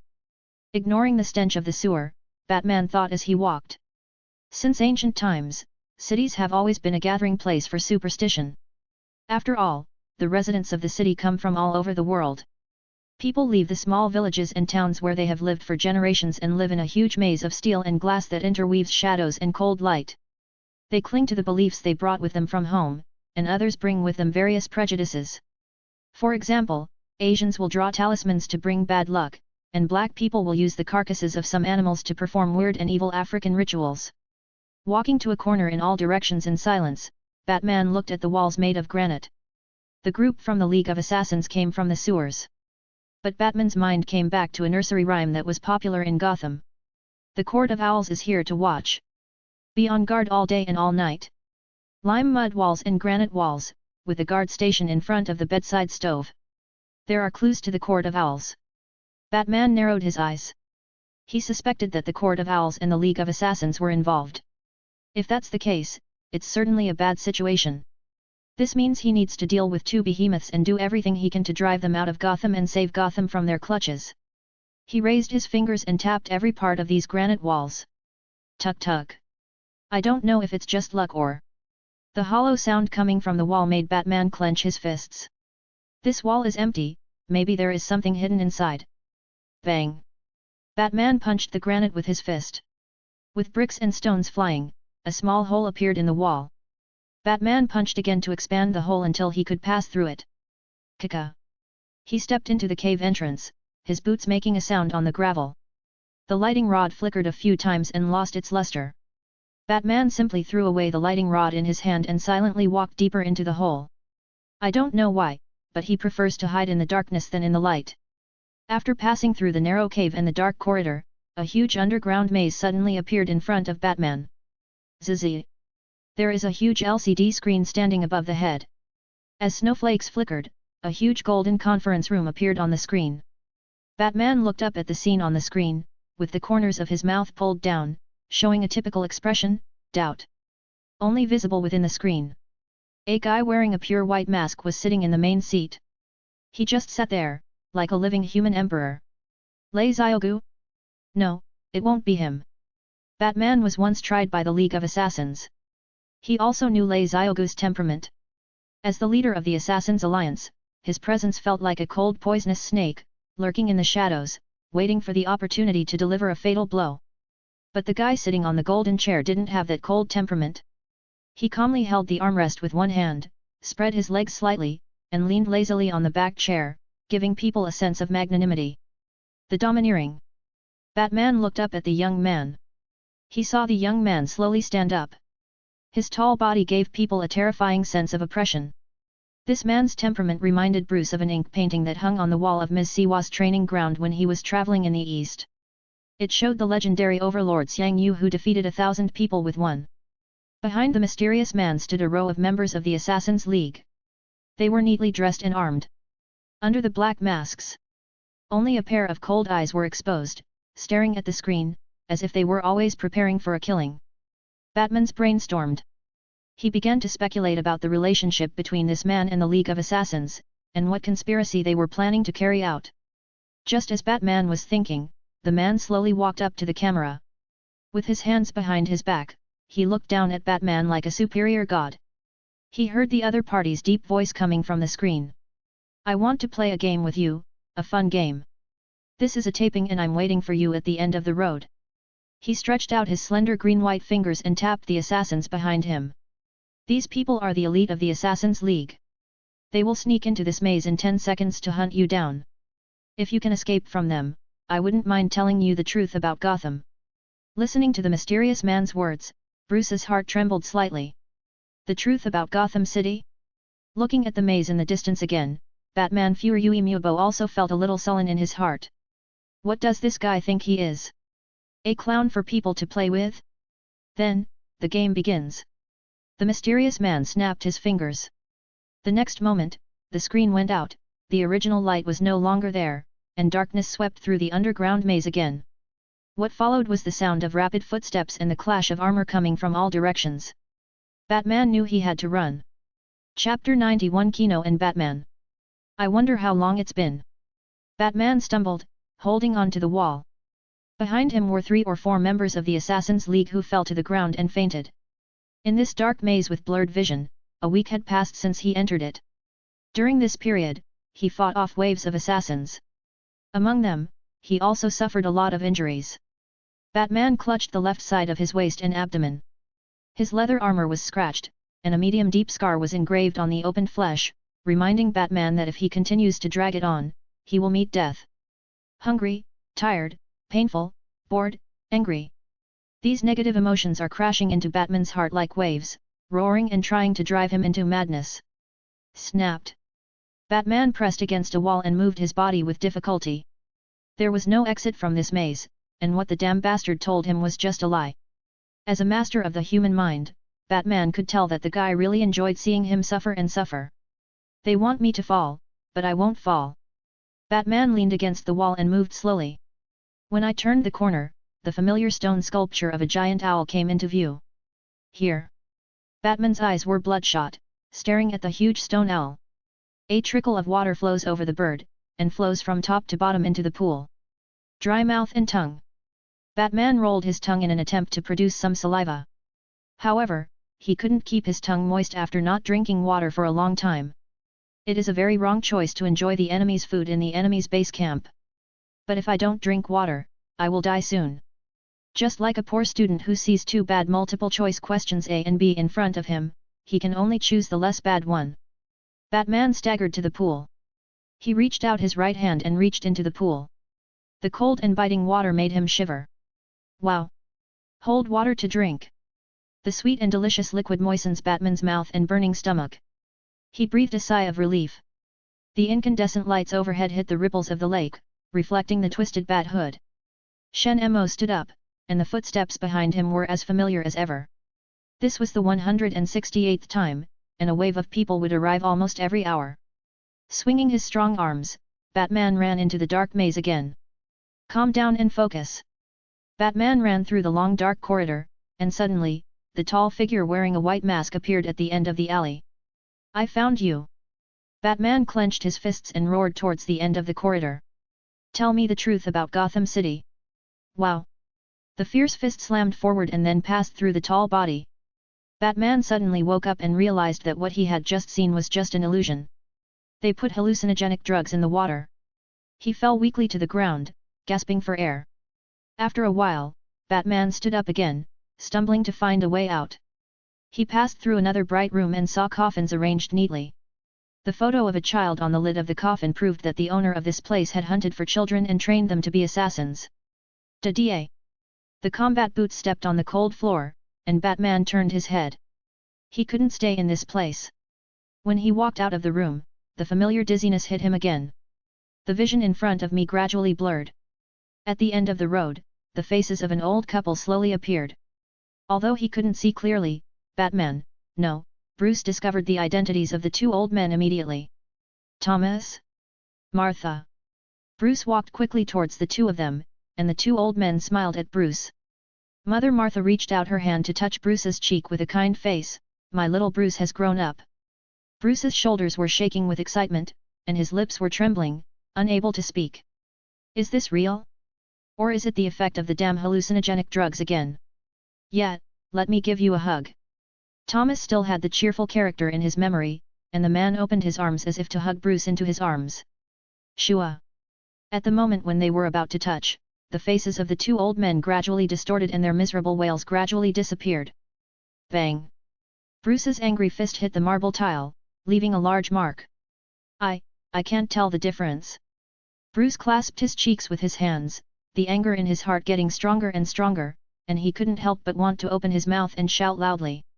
But Batman, who exists in his mind, warns Brusmer to speak out and be exposed. It's all lies. Bruce's voice grew deeper. Batman took a deep breath to let go of the anger in his heart, and he returned to his calm demeanor. His keen hearing noticed the footsteps behind him. In the dim darkness, Batman was secretly alert. Da-da-da. Shoes hit the floor rhythmically. Then, a finger snap sounded slowly. The tunnel was illuminated by dazzling lights, so intense that Batman couldn't help but cover his eyes. Remove your hands again.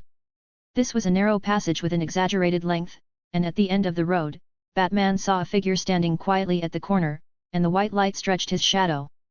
As the man moved around, the shadow gradually became shorter, and Batman silently took out the batarangs from his tool bag and kept a watchful eye. He was ready to fight. The moment the figure appeared, Batman also threw several darts in his hand. The sharp blades on both sides shone with a dazzling cold light under the light, and their dark color made them look like two black lightnings striking the figure. They stab at both sides of the figure's abdomen, one on the left and the other on the right, ensuring that they hurt the opponent without killing the opponent. Kaka. Contrary to Batman's expectation, the fast-flying dart disappeared out of thin air as if it had been disturbed by something. His eyes fell on the figure. Black suit, white mask. The mysterious man is holding two batarangs in his hand. I always like to play with small toys that are not worthy of being put on the table. You really disappoint me now. The mysterious man sounded a little frustrated, as if the battle of life and death in Batman's eyes was just a child's playhouse to him. Now, Gino was a little disappointed. He hoped that the current Batman could become the omnipotent Batman in the future and take out the Hell Batsuit to fight against him. But, just think about it. Gino played with the bat darts in his hand. The person who would eat the most darts in the future would undoubtedly be Comrade Joker. It's a pity that today's clowns don't know which circus to perform in, or which shabby tavern to perform embarrassing and boring comedy jokes. Gino looked at Batman. Standing in the light, Batman wears a black cape and looks like a large black moth. His eyes were bloodshot and he looked tired. Chapter 92 Batman vs Kino. Kaka. The sharp batarangs made of fine steel were easily bent and twisted. But those white palms were undamaged. It seemed that those hands were far stronger than steel. Ding dong. The iron pieces kneaded into fine iron scraps hit the stone slabs with a crisp sound. Gino clapped his hands, tilted his head and stared, as if to say, "Is this all you have?" The incandescent light hit Batman, and he said in a low voice, "Did you kill those people?" "Oh, I killed him, so what?" Gino spread his hands and had a bad attitude. A burst of ho-ho laughter came from under the pure white mask. "So, you killed them?" Batman's words changed to a statement tone. Gino didn't answer Batman, and turned to himself, "Do you know? Every Saturday, your Gotham daily newspaper in Gotham City will allocate a small section and arrange a life column called Gotham is. In this column, randomly selected Gotham citizens complete the sentence Gotham is. I looked through the newspapers from the last few weeks." Gino leaned lazily against the cold wall and said, "They say Gotham is. Damn it. Cursed. Madhouse. Huricide. There is no hope, it is extremely vicious, and the chance of victory is slim. The answers are very interesting. But neither is what I think the answer is." His voice gradually rose in pitch, and his originally lazy figure disappeared. He straightened his back and raised his head. Opening his arms, the incandescent light shone behind him, making his back seem to be covered with a beautiful halo. Gino raised his arms and said in a high voice, "In my opinion, Gotham is interesting. The corruption in her bones breeds new lunatics all the time. They scream, they laugh, they cheer around Gotham doing evil. I love Gotham so much." Gino laughed loudly. "It's certainly not because he's crazy or infected with clown gas. But because if you rank the list of villains in the entire world, no one can surpass the city of Gotham. The famous Gotham City is full of talents. Each of these villains is a walking negative point, and how can this not make Kino happy?" "You're crazy." Batman looked at the guy who laughed loudly with a low tone. "Now, the only thing you have to do is walk into Arkham Asylum and get treatment." Batman's disappointing words interrupted Gino's performance. The young man put down his arms helplessly and said with a chuckle, "This is the only reason why I don't like you very much, Bat. The clown is right, you are always too serious. Why don't you smile more?" His words were like a heavy hammer hitting Batman's heart. Being naturally skeptical, he first began to think about whether he knew a guy named Joker, and then he thought about the relationship between the clown and this guy.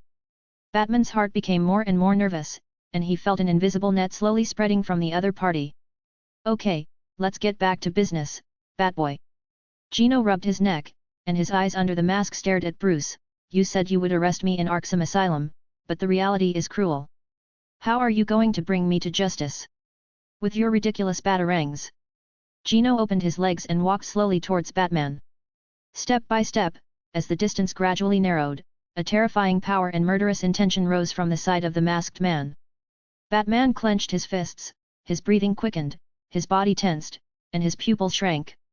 The next moment, the two of them took action at the same time. "Aha!" The cloak cut through the air and made a hunting sound.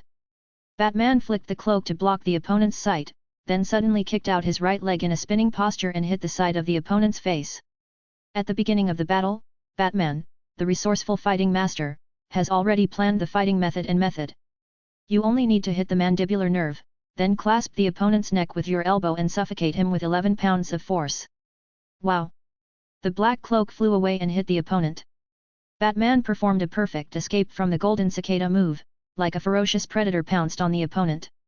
Snapped! The arms clamped the neck, and the muscles of both arms bulged to exert force. Force enough to crush a person's neck is exerted on the opponent. However, Batman only felt like he was exerting force against an iron block. Not only did his opponent not move at all, he even heard the sneer coming from under the mask, "Too weak." This is the second time Gino has said this, and he is a little bored. The current Bat Cub is still too weak. Before he experienced the training of Scarecrow, Two-Face, and the Joker, Batman was just a fledgling. Snapped! A cold arm clasped Batman's wrist, and then, a terrifying force struck from the arm and spread to the entire arm. Bang! Gino throws Batman away in a classic back slam. Like a cannonball, it slammed Batman into the wall. Ahem! Batman opened his mouth and spat out 2 mouthfuls of blood. "It hurts, and my internal organs feel like burning pain." The black breastplate was shriveled and stained with red blood. Every bone betrays soreness. His legs couldn't stop shaking, but Batman's heart was filled with turmoil. One punch, just one punch. That terrifying power gave Batman a new understanding of the mysterious man. The opponent's strength is definitely not something that he can face at the moment. The mysterious man's voice had a hint of frivolity. "That's it? How can I lose?" As he spoke, Gino slowly walked towards Batman, who was holding on to the wall and getting up with difficulty. "I need to help you grow, Bat. Don't refuse this gift." Before he finished speaking, an arm suddenly grabbed Batman's neck, easily lifted him up and slammed him against the wall. His cheek slowly came close to the bat mask, and his voice was like a ghost. "Remember today's nightmare, Bat Cub?" Snapped! He freed up a hand to clasp Batman's legs and slowly lift him up. "Hey!" Batman wanted to struggle, but the punch just now made his body unable to resist. He watched as he was slowly lifted up. Then, crack! A sound similar to the breaking of bones resounded in the empty corridor, corresponding to the painful wail of the bat. Plop! Like a bereaved dog that had lost its spine, Batman fell to the ground in pain. The extreme pain made Batman grit his teeth so hard that blood oozed from his gums. Ding! Negative emotions from Batman plus 1000, plus 1000. Gino looked at the man who was fainting from pain.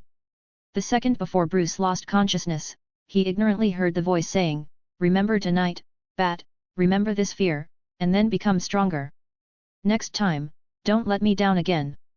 Chapter 93 Bruce's Meditations. Early morning. When Bruce opened his eyes, he was awakened by severe pain. The numbness in my waist felt like there were insects crawling around in my bones. White bandages were wrapped around his waist and abdomen, and Bruce stared blankly at the familiar ceiling. He remembered that his spine was broken, and it was shattered by the mysterious man's knee. What should I do? Now that he has become a cripple, how can he fulfill his will? Change the city? Bruce struggled to control his body and wanted to straighten up. Immediately, a strange scene appeared in this room. Although his lower back hurt as if dozens of gangsters were stabbing him with knives, he miraculously sat up. This is impossible. Bruce narrowed his eyes slightly and pulled the corners of his mouth slightly, showing a suspicious look. He is aware of his injuries and also knows of Fo's abilities. His butler did not have the ability to straighten an injured person with a broken spine. With all options eliminated, the only thing left is the truth. It was the mysterious masked man who saved him. Bruce thought back to his experience in the underground maze. Mentally and physically tortured. But what concerned him more was the information revealed in the other party's words. He once said, "You Gotham City," which means he's not from here. Bruce began his own reasoning. His physical fitness is far beyond that of ordinary people, and he has close ties with the League of Assassins. He mentioned the word clown. I don't know if anyone would really call themselves a clown. Maybe a Fo should be asked to investigate. His mind was sorting through trivial matters. After taking off his identity as Batman, Bruce still didn't have a moment of leisure. I need a powerful set of equipment to fight against this extraordinary existence. At the same time, Bruce frowned and covered his waist. We must also put the transformation of the armor on the agenda, especially the back armor. The feeling of having his back broken was uncomfortable, and he didn't want to experience it a second time. Tuk tuk. There was a knock on the door, and the familiar butler was still acting like an elegant British gentleman. Ah Fu was dragging some food in his hand, and his slightly old face was full of sadness. Master Bruce. Ah Fu sighed. He knew that Bruce was a character, and once he decided on something, he would never change it. The only thing he could do was to silently support Bruce behind him. I think you need some late-night snacks to recuperate your broken spine. Ah Fu placed the food in front of Bruce's bed, and took out a stack of letter paper and an empty bottle from his left hand behind his back. I think you should know that when I found you outside the manor, these things were lying next to you. So, you found me at the gate of the manor. Bruce thought thoughtfully. It seemed that what the other party said was not false. The mysterious man really didn't want him to die. But the more this happened, the stronger the sense of urgency in Bruce's heart became. He was afraid of meeting the other person again. If he couldn't satisfy that person, the madman might bring the whole Gotham City to play games with him. While thinking about it, Bruce picked up the letter on the table and opened it. When his eyes scanned the contents on the letter, Bruce fell into a long silence. Master Bruce. Ah Fu looked at Bruce, who had his head hanging down, and asked in a concerned tone, "What's wrong with you?" Ah Fu. Bruce raised his head and handed the letter in his hand to his butler. This is an assassination list that records the dignitaries killed by the Court of Owls from the very beginning of Gotham City. Gotham City Deputy Sheriff Michael Davis. City Council spokesperson Miguel Valdalupe.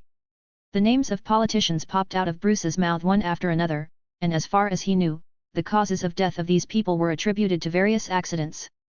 Michalti hanged himself in the bathroom due to too much pressure at work.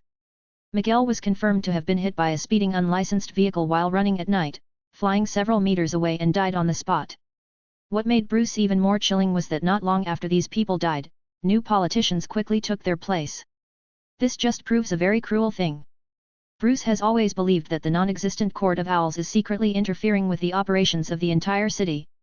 They eliminate dissidents and assassinate enemies, thereby growing stronger and growing barbarically on Gotham City, constantly absorbing nutrients. Bruce looked at the bottle again, looking at the remaining transparent liquid in the bottle.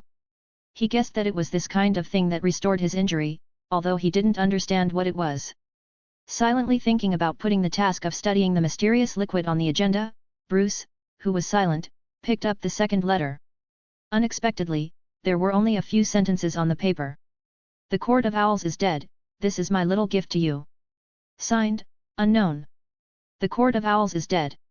Bruce chewing on this sentence, he put down the letter, and some fragmented clues connected with each other in his head. The Court of Owls is dead. When did you die?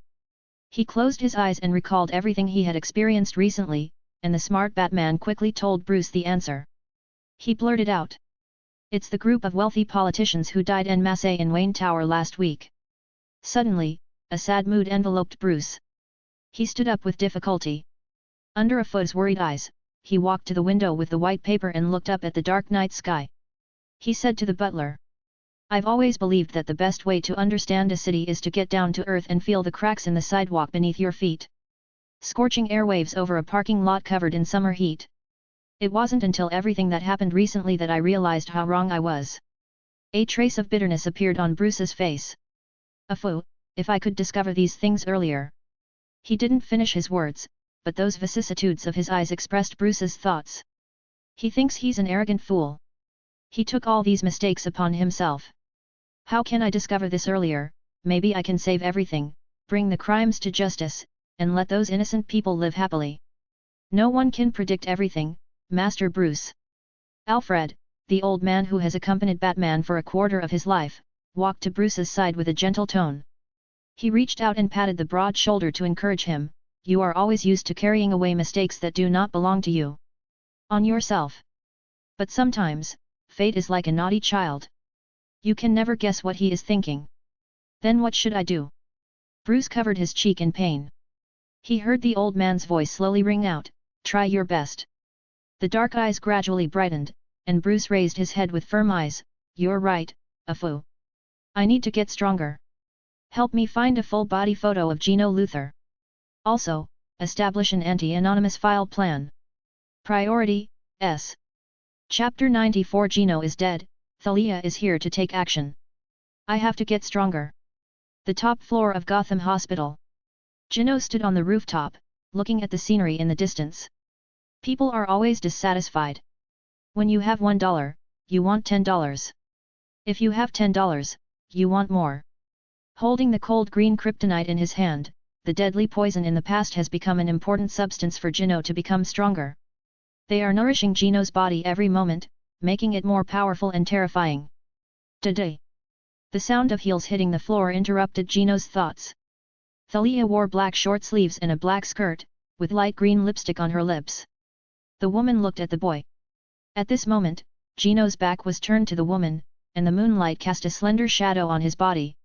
She flipped up her long hair and said, the amber gold has been placed in the wine cellar of Elliot Manor. Gino didn't look back. He closed his eyes and felt his body. There was a faint heat all over his body, and the surface temperature of his skin increased. With his eyes closed, Gino seemed to be able to touch an intangible transparent film between his body and the air. I understand, take your reward and leave. Gino didn't have the mind to pay attention to Thalia. He had more important things to do now. Wait a minute, you seem to be obsessed with that guy named Batman. Thalia didn't want to leave. She was a little curious about why Gino let Batman go, and even gave him a bottle of amber gold to save Batman from dying. But Gino didn't answer her question. The young man frowned, thinking. The invisible membrane surrounding his body allows him to control it. But controlling this energy shield seems very obscure and unfamiliar. Maybe I should change my approach. Gino suddenly took a step forward. This sudden movement frightened Thalia, and the woman quickly shut her mouth, fearing that Gino would use despicable methods to shut her up again. However, Thalia found that she was overthinking. In her sight, Gino slowly stood on the rooftop steps, only one step away from the 18-story building where he fell. This caused an inexplicable excitement to burst into Thalia's eyes. If you rush forward and give it a push. The thought grew in Thalia's mind, but she quickly forced herself to calm down. After witnessing Kino's horrific performance so many times, Thalia knew that the man in front of her was as mysterious as the mysterious lake owned by her father. Therefore, after thinking for a moment, the woman Mingzi was very cowardly and gave up the plan of pushing her behind. She gritted her teeth and looked at Gino standing on the edge of the rooftop, looking down at the concrete road beneath her feet. Gino looked at the concrete pavement below. Looking down from a high place, cars and pedestrians look very small, just like squatting in an ant nest and watching the movements of ants as a child. If you jump from here, your feet will only hurt a little bit, right? Gino held his chin and stared at the tall buildings under his feet. Colorful lights are intertwined with orange fires that light up from time to time. Ah, don't get me wrong, that orange fire is the American IAI shooting that is a must-have for Gothamites every night. Taking a deep breath, Gino planned to force himself. He opened his arms, and then suddenly jumped in front of Thalia's shocked eyes. Uh-huh. The hem of his clothes brushed against the rooftop, and Gino completely disappeared from Thalia's sight. Is this guy crazy? Thalia exclaimed, running to the edge to see what was going on. Hoo! The howling cool wind flew past my face, and the dark glass of the high-rise building reflected that face. Gino slowly closed his eyes and let the strong wind blow through his body. He devoted himself wholeheartedly to sensing the mysterious position around him. Flow, control. Take it as part of who I am. Jino manipulated the invisible energy awkwardly, trying to mobilize them. Hoo-ho! The wind in my ears is getting louder. Jino ignored it and still concentrated on mobilizing that mysterious energy. He must succeed. Very good. Thalia's excited hands slammed against the wall, and the huge force made her hands turn red. Although it is not clear why Jino jumped from the building, from such a high height, even a man of steel would have suffered injuries from the fall. Fall quickly. Thalia gritted her teeth, her fox eyes were full of expectation, and she had even planned to escape with all the amber gold after Jino fell and was seriously injured. 10 meters, 3 meters. When the woman saw Kino slamming into the concrete roadside, the huge force shattered the floor, and the surrounding cement road was also shattered and cracked. The terrifying force of the fall made it look like a cannonball hitting the road, causing a huge explosion. The dust is rendered an ominous red under the neon lights. When the smoke dissipated, only a bottomless pit was left. From a height, it looks like a dark ink spot. Do you died? Thalia's eyes were filled with anticipation. She licked her lips and looked at the bottomless pit. 1 second, 3 seconds, 10 seconds. Time passed by, and Thalia could no longer conceal her inner excitement. She opened her mouth and let out a cheerful sneer, ha ha ha ha. The amber gold is mine. Her face burned with the desire called ambition, and she imitated the court of owls and formed her own group of assassins. Then, overthrow Lei Xiaogu and become the leader of the Assassin Alliance. Boom! Another sudden explosion interrupted Thalia's vision of the future. She turned her head and looked down. What happened? In the dark night, through the moonlight, Thalia did not see Jino's figure. Maybe something exploded, this crazy city. Thalia comforted herself and turned around with a sneer. However, the woman found herself bumping into a solid body, as if she had hit steel. What? Before Thalia could recover, an iron arm grabbed her neck. Feeling suffocated, Thalia turned her right hand and pulled out the knife. I wouldn't do that if I were you. A familiar voice sounded, and Thalia opened her eyes with difficulty, only to see a familiar face. Her long blonde hair looked a little dirty due to dust.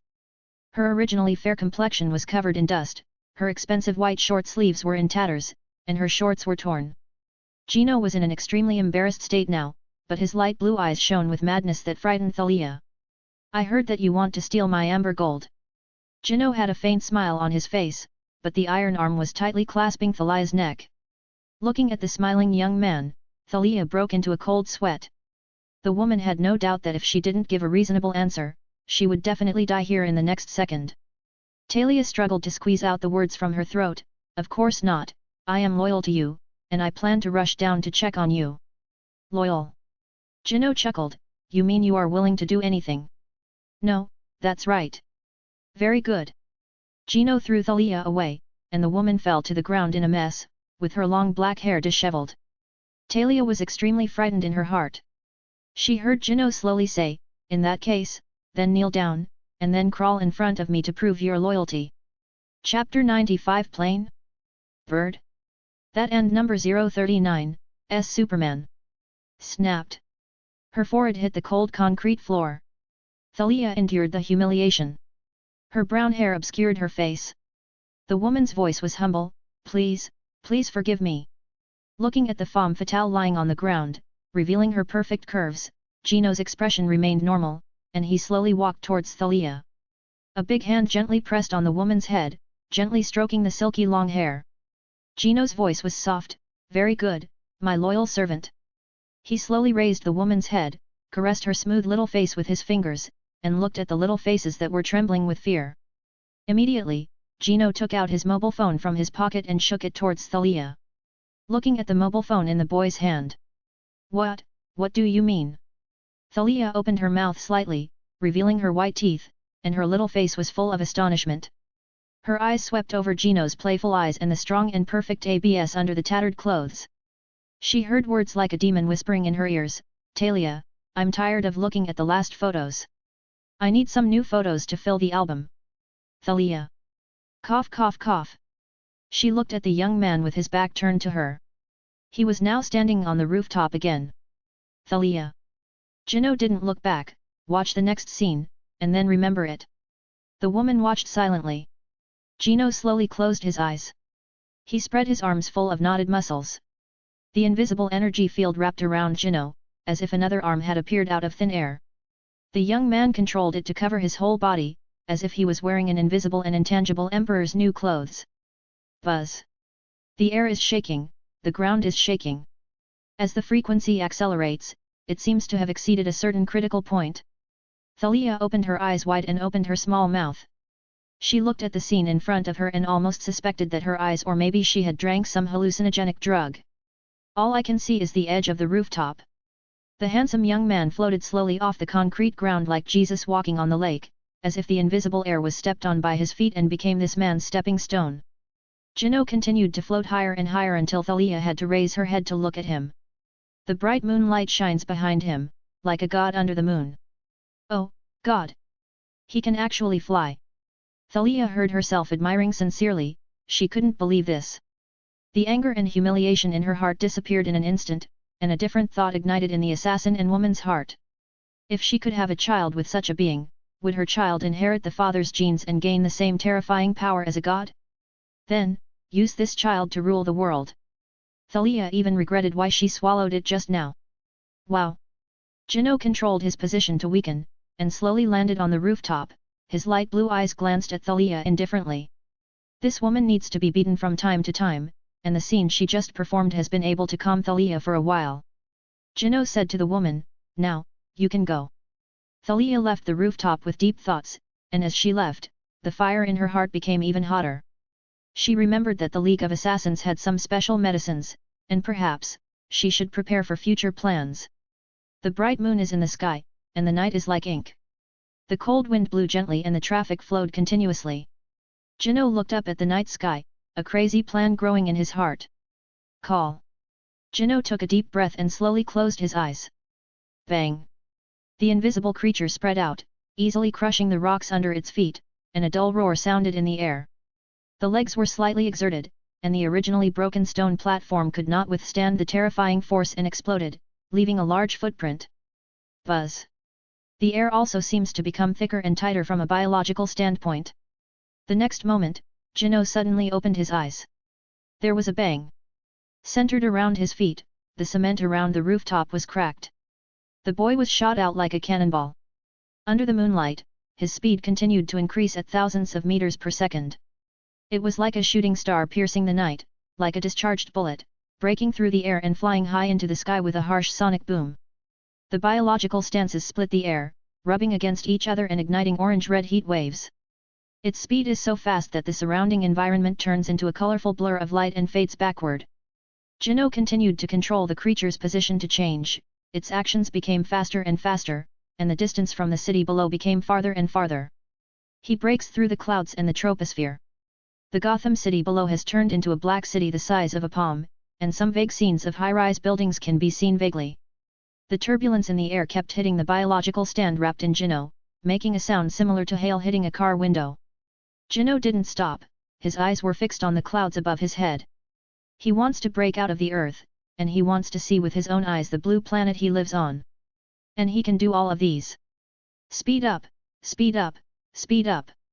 Wrapped in a biological form, he seemed to be wearing an invisible biological armor. He soared into the stratosphere, and his excellent eyesight even allowed Kino to see a civilian airliner flying over thousands of meters away. Higher! Gino gritted his teeth and urged the biological stands to lift him up and fly upwards. Boom!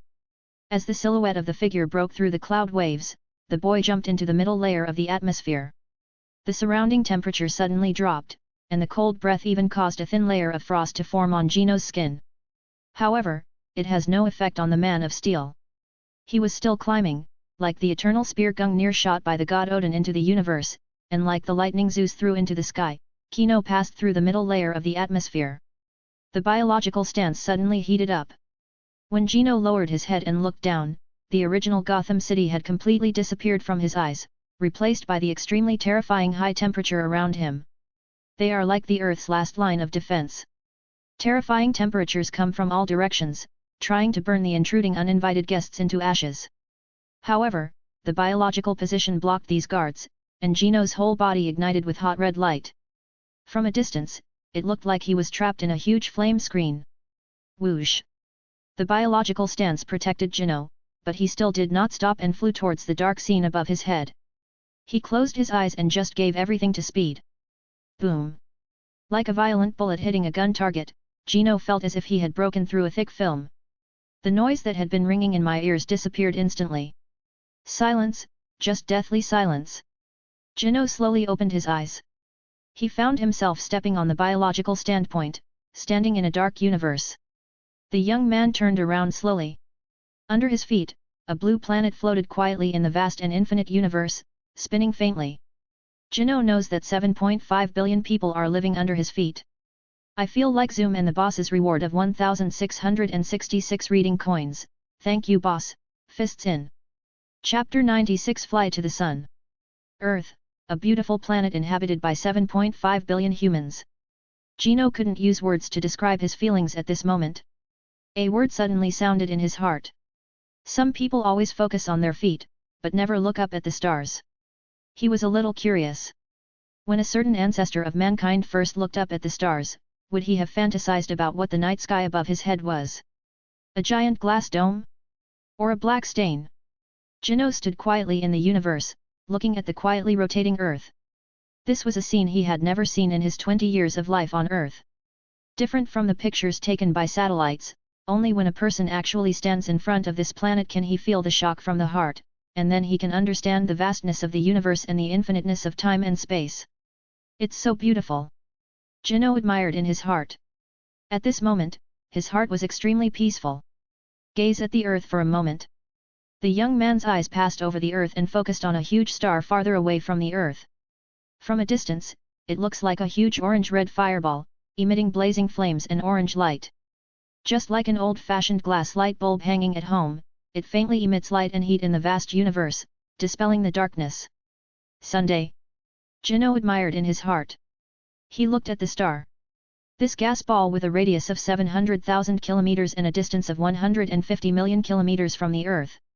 It is produced by the reaction of hydrogen and helium and constantly emits terrifying temperatures.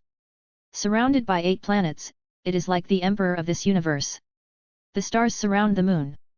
The energy generated by the continuous nuclear fusion spread through the universe and spread around. Feeling this hot energy, Jino felt as comfortable as soaking in a hot spring. Get closer. Jino looked at the huge star with intense eyes. I want to fly to the sun. This thought rises like a weed from the heart.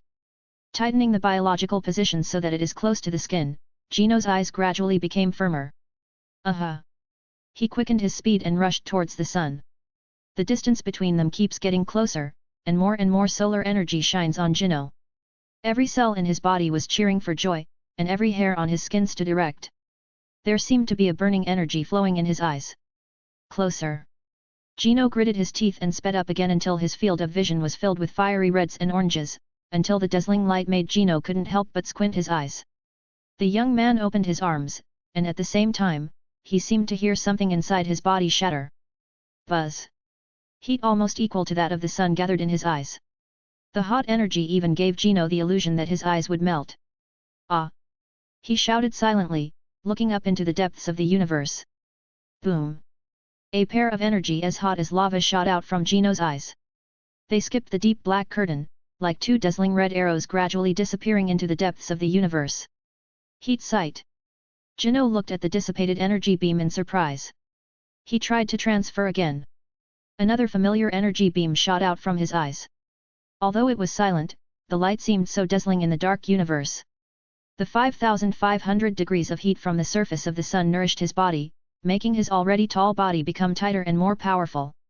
Jino turned to look at the sun, opened his mouth, and let out a silent cry.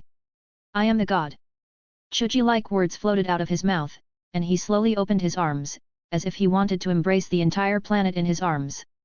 Just when Jino accomplished the most shocking feat in human history alone. Far away on Alcatraz Island, Thalia walked silently through the familiar cave tunnels. Leader. After rushing back from Gotham, she received a summons from Lei Xiaogu the moment she got off the plane. She lowered her head. But she could hear the heavy breathing on the large stone chair not far away. Thalia. Lei Xiaogu rubbed the polished round armrests on the stone chair. His old face was hidden in the darkness, his thin body stood upright, and his dark green eyes stared at the daughter he had never paid attention to. "What are you doing in Gotham?" There was no emotion or anger in the old man's voice, but Thalia knew that she had to be careful about this cold old snake. It was a shrewd hunter. Go investigate some things." Thalia pursed her lips. "I remember you always wanted to rid Gotham of this sinful city." "Ha!" Thalia's words were interrupted by Lei Xiaogu, who narrowed his eyes, "So I should thank you for sharing my worries." He clapped his hands. The next second, an assassin from the Assassin's League slowly walked out of the darkness in the corner. A trace of ridicule appeared on Lei Xiaogu's face. "Talia, Wood has told me everything." Boom! It was like a thunder exploded in Thalia's heart. Incomparable anger arose in the woman's heart. Her father actually placed spies among her subordinates? This damn old viper, what should she do now? So. Lei Xiaogu slowly stood up and picked up a samurai sword from the weapon rack. The old man walked quietly toward Thalia. The woman felt the cold blade on her neck. "Tell me all the information about that boy." Elliot Manor. When Kino returned to Gotham City and stood in a dirty alley, it was already early the next morning. Did he? Several text messages quickly popped up on the phone connected to the network signal. Kino flipped through the text messages. The first one was a text message from Thomas, his uncle, asking him where he went tonight and why he didn't come home. The second message came from Lex Luthor. His brother sent a photo of Lionel and Victoria having sex together with a text message, "I sometimes want to kill him." Tisk. Gino was speechless. He could only say that Lionel had gone crazy in order to test Lex. He then flipped through the text messages. During this period, there were many greetings from former classmates. When Gino saw the message from Thalia, a mocking smile appeared on his face. "Talia, my father learned about the destruction of the Court of Owls and part of your strength. He planned to go to Gotham City personally to take over the city." Gino had a thoughtful look on his face. "Is Lei Xiaogu coming to Gotham City?" The leader of the Assassin's Alliance, an assassin with outstanding strength. Gino's thoughts moved slightly. Lei Xiaogu can be considered a supervillain, right? Calling up the system panel, Gino looked at the remaining 6,000 negative points on the system, and a plan came to his mind. "Bring him here." Closing the phone, Kino turned his gaze to Wayne Manor in the distance. Hopefully Bat Cub is ready. He wanted to prepare a gift for Lei Xiaogu and Batman. The previous maze may still be picked up and reused. But before that, he needs a careful plan. P.S. Another brain-burning question, can Kryptonians speak in the universe? 1. In the comics, Superman and his fellow Kryptonians talked to each other in the universe when they were fighting. 2. In the movie, General Zod and others came to the Earth in a spaceship, and it was impossible to judge whether they could speak in the vacuum environment of the universe. So respect science. Sound cannot propagate in a vacuum. Most of the universe is vacuum. But a small part can propagate sound. If there are any mistakes, please provide guidance. Chapter 97, Visiting Wayne Manor. Master Bruce, maybe it's time for you to rest. The underground caves in Wayne Manor were opened by Bruce to serve as his secret base. Large and sophisticated equipment are placed side by side, and a huge electronic display is placed on top of the equipment. Countless screens are recording various events taking place in Gotham City. There is a chair placed under the screen. The cold coffee on the armrest proves that the owner of this chair has left long ago. Master Bruce. A fool looked at the center and saw that Bruce was not there, so he walked towards the innermost part of the cave. There is Master Bruce's arsenal. As an all-round DC talent, Bruce also knows how to engage in scientific research and production of equipment. Ah Fu looked calm and stretched out his hand to press the screen on the iron door. As the red light on the device scanned the palm of the hand, the originally closed iron door opened with a buzzing sound. The blazing heat wave hit his face, and Ah Fu walked in without changing his expression. This is a dark room with all kinds of strange and special instruments and equipment hung around the walls.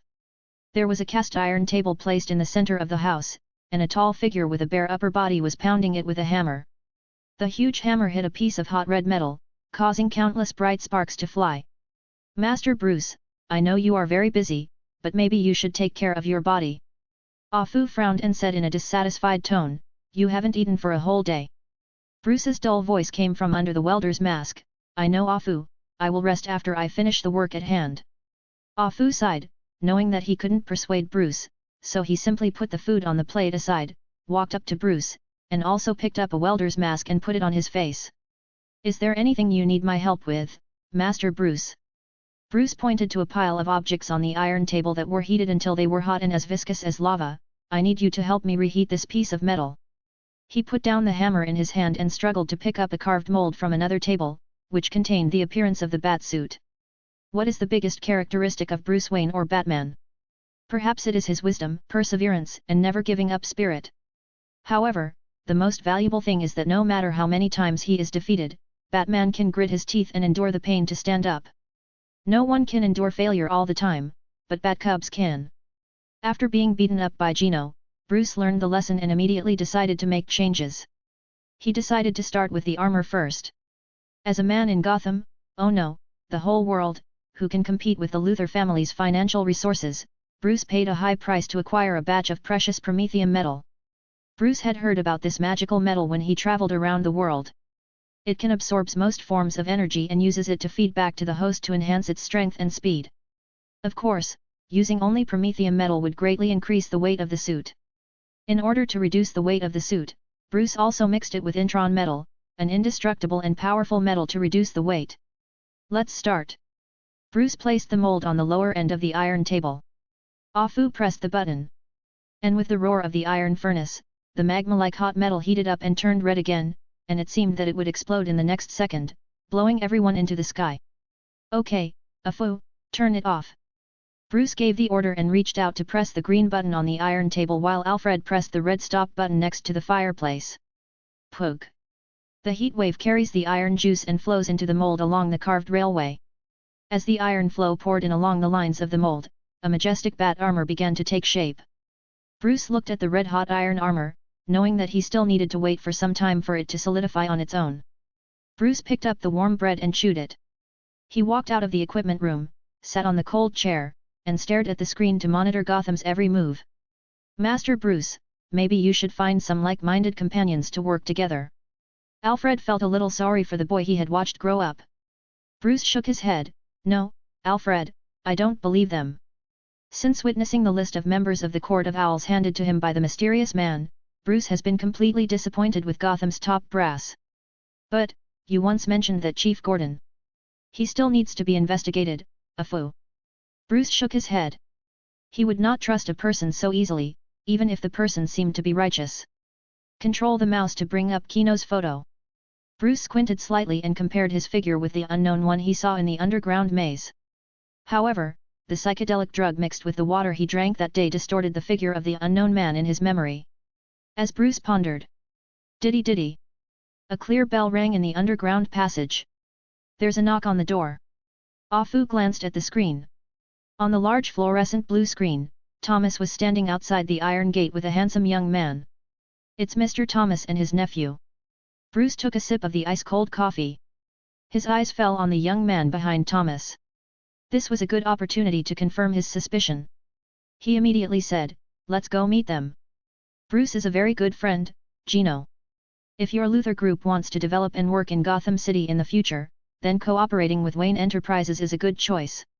Outside the iron door made of gargoyles, Thomas was introducing the benefits of Bruce to Gino. "Maybe you should ask Lex about this kind of thing." Gino's expression was calm, looking at the message on his phone that Thalia sent a minute ago. Lei Ziogu has led 100 elite assassins to Gotham City. He plans to deploy a heavy dirty bomb to blow up the city.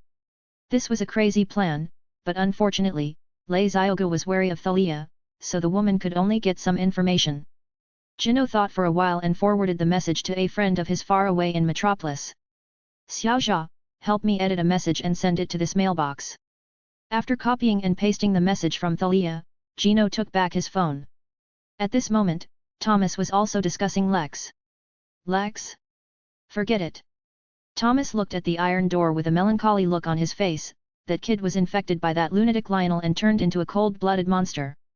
Thomas often visited Letitia at Metropolis nursing home, but as far as he knew, Lex had never visited Letitia. Gino didn't answer. His relationship with Lex was still good, but his relationship with Lionel was very bad. That old guy is a typical refined egoist. There is no emotion in his eyes. If his loved ones are valuable, he will betray them to the devil without hesitation. Some of the old guys in the author group talk about everything except novels. Chapter 98 Lei Xiaogu's Ambition. Mr. Thomas, Mr. Kino, welcome you. The iron door slowly opened, and the old man of the manor, the loyal butler of the Wayne family, a Fu, greeted him politely. Thomas asked anxiously, I heard that Bruce injured his ankle from upstairs. How is he? The news of Bruce's injury could not be hidden from Gotham City's upper class for long. After all, important invitations are waiting for Bruce, the richest man in Gotham, every day, so Bruce can only make up lies like I sprained my foot when I went downstairs. Thank you for your concern, Mr. Thomas. He is much better. Ah Fu led the two of them into the living room. Different from the luxurious and ancient decorative style of Luther Manor, the lobby of Wayne Castle reveals an ancient and gloomy feeling from the top ceiling to the furniture decoration. Gino even wanted to laugh in his heart. No wonder Batman is so dark. He has lived in this kind of environment since he was a child. It is difficult not to become dark. Hey Thomas! Bruce's voice sounded from the second floor as he limped down the stairs. Bruce, you should rest. Thomas stepped forward, hugged his old friend's neck, and said with a smile, but unfortunately, you may not be able to attend the memorial service hosted by the mayor tomorrow night. I'm sorry. Bruce smiled bitterly, as if he was very sorry that he couldn't attend such a banquet. Kino Jiraiya was sitting on the sofa, watching Bruce's performance, and secretly thought in his heart that he was indeed the darkest man in the DC world, and his acting skills were perfect. Two men were sitting on the sofa chatting. They chatted about Thomas's work for a while, and then Bruce looked at Gino unintentionally and said with a smile, This is Gino, right? Mr. Bruce, we meet again. Gino looked at Bruce, his two pairs of blue eyes facing each other. Yeah, I still remember the question you asked me when we first met.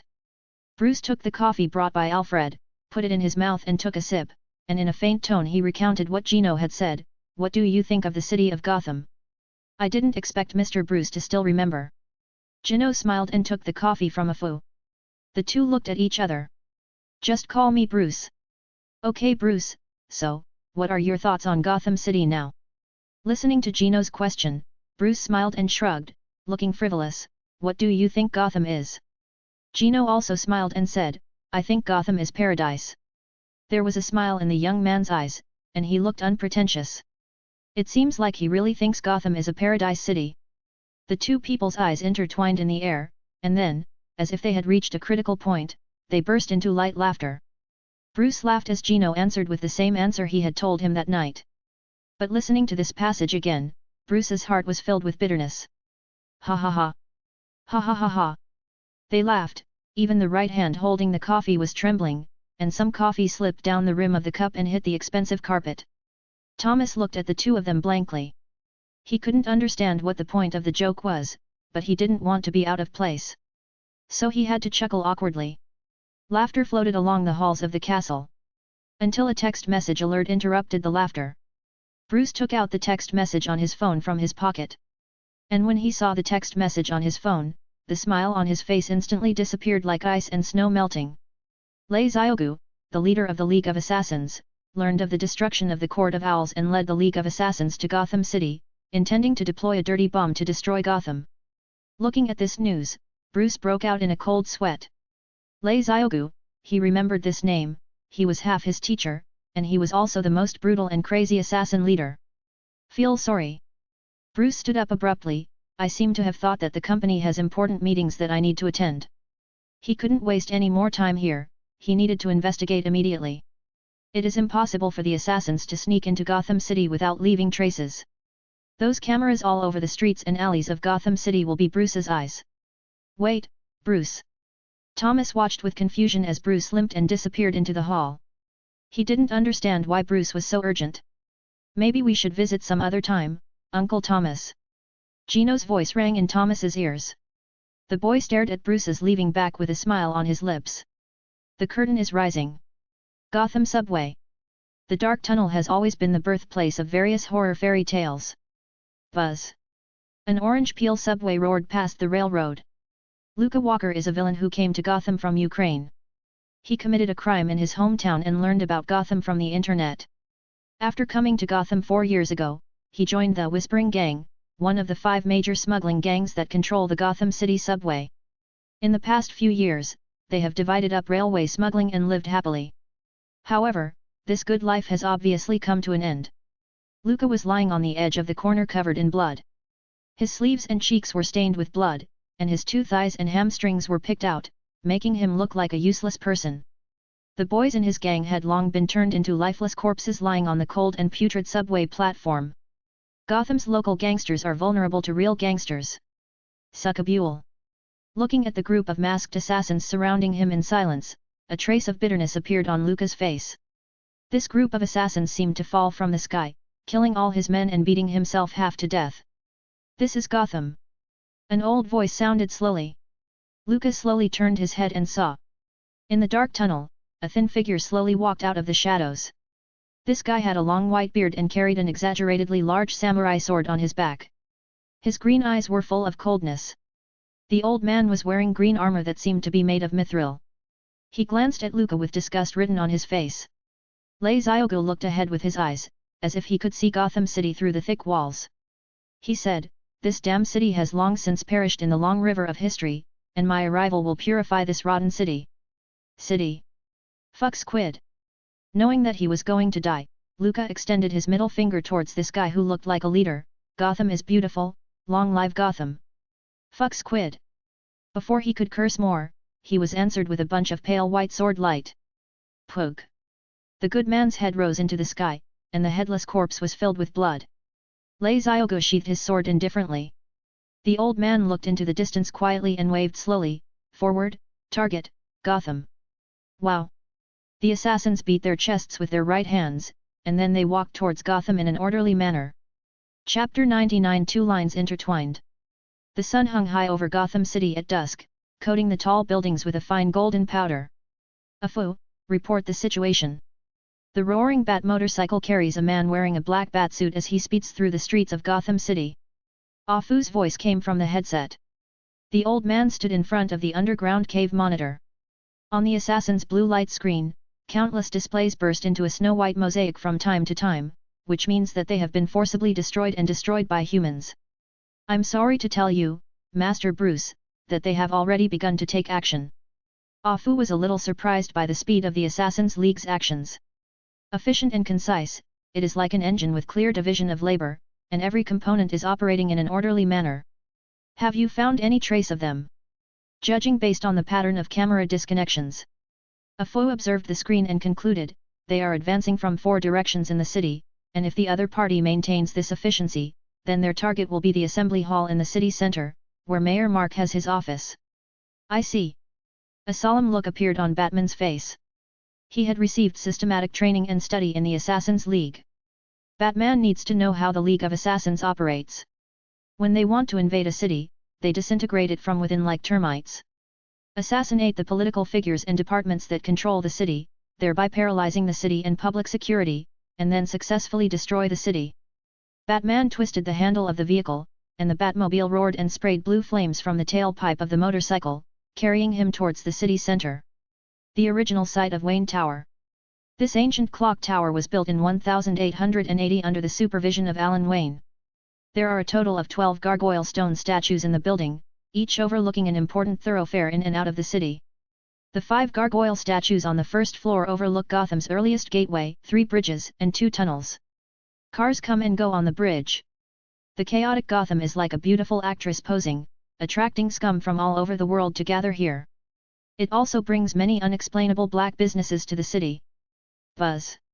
A heavy-duty delivery truck quietly drove toward the Gotham Bridge. If Gino were here, he would definitely be able to see an exaggerated metal missile through the iron box, as well as the assassins guarding the dirty bomb all around. The assassins worked in pairs to monitor each other's scene on the glass outside the box. A black motorcycle passed by the window. The assassins looked at each other and immediately pressed their headphones to talk. "Chief, we have found traces of Batman. He is riding a motorcycle and seems to be heading towards the city center." In the sewer under the city hall, Lei Xiaogu hung up the communication and glanced at several of his subordinates. They lowered their heads and turned to leave the tunnel, intending to lay a trap to stop the masked weirdo. Lei Xiaogu looked at a cement wall, with a ghost-like smile on his withered face. "Batman? Stupid name." He tightened the samurai sword behind his tight body and pressed the earphone. "Ignore it, Batman will be dealt with by me. He is curious, what is the strength of Batman who has become famous in Gotham? The strong wind blew on both sides of the mask, blowing the black cape. Batman looked forward and controlled the motorcycle to rush to the council hall through a narrow alley. He must protect the city. This is his mission. The light of the setting sun swept across the building and spilled into the alley. The slightly dazzling light made Batman squint slightly. However, the angle of light refraction caused his eyes to catch something unusual. On the road that the locomotive must pass, a sharp steel wire rope with a cold light is waiting for a destined person. Batman recognizes this thing. A murder weapon often used by the Assassin's League. When someone rushes past at an extremely fast speed, the sharp steel wire will turn into a deadly blade and cut his body into pieces. Bruce didn't hesitate, immediately stepped on the brakes and put his foot on the ground. Using the inertia of the motorcycle, he kicked the vehicle's fuel tank with his other leg, and then rolled the shovel into the garbage pile in the corner of the alley. The out-of-control motorcycle suddenly hit the wire. Sharp wire ropes made of unknown steel were used to separate the vehicles. Boom! The high-performance motorcycle costing tens of millions of dollars exploded with a bang, sending hot air waves rising to the ground, illuminating the dark alley. Aha!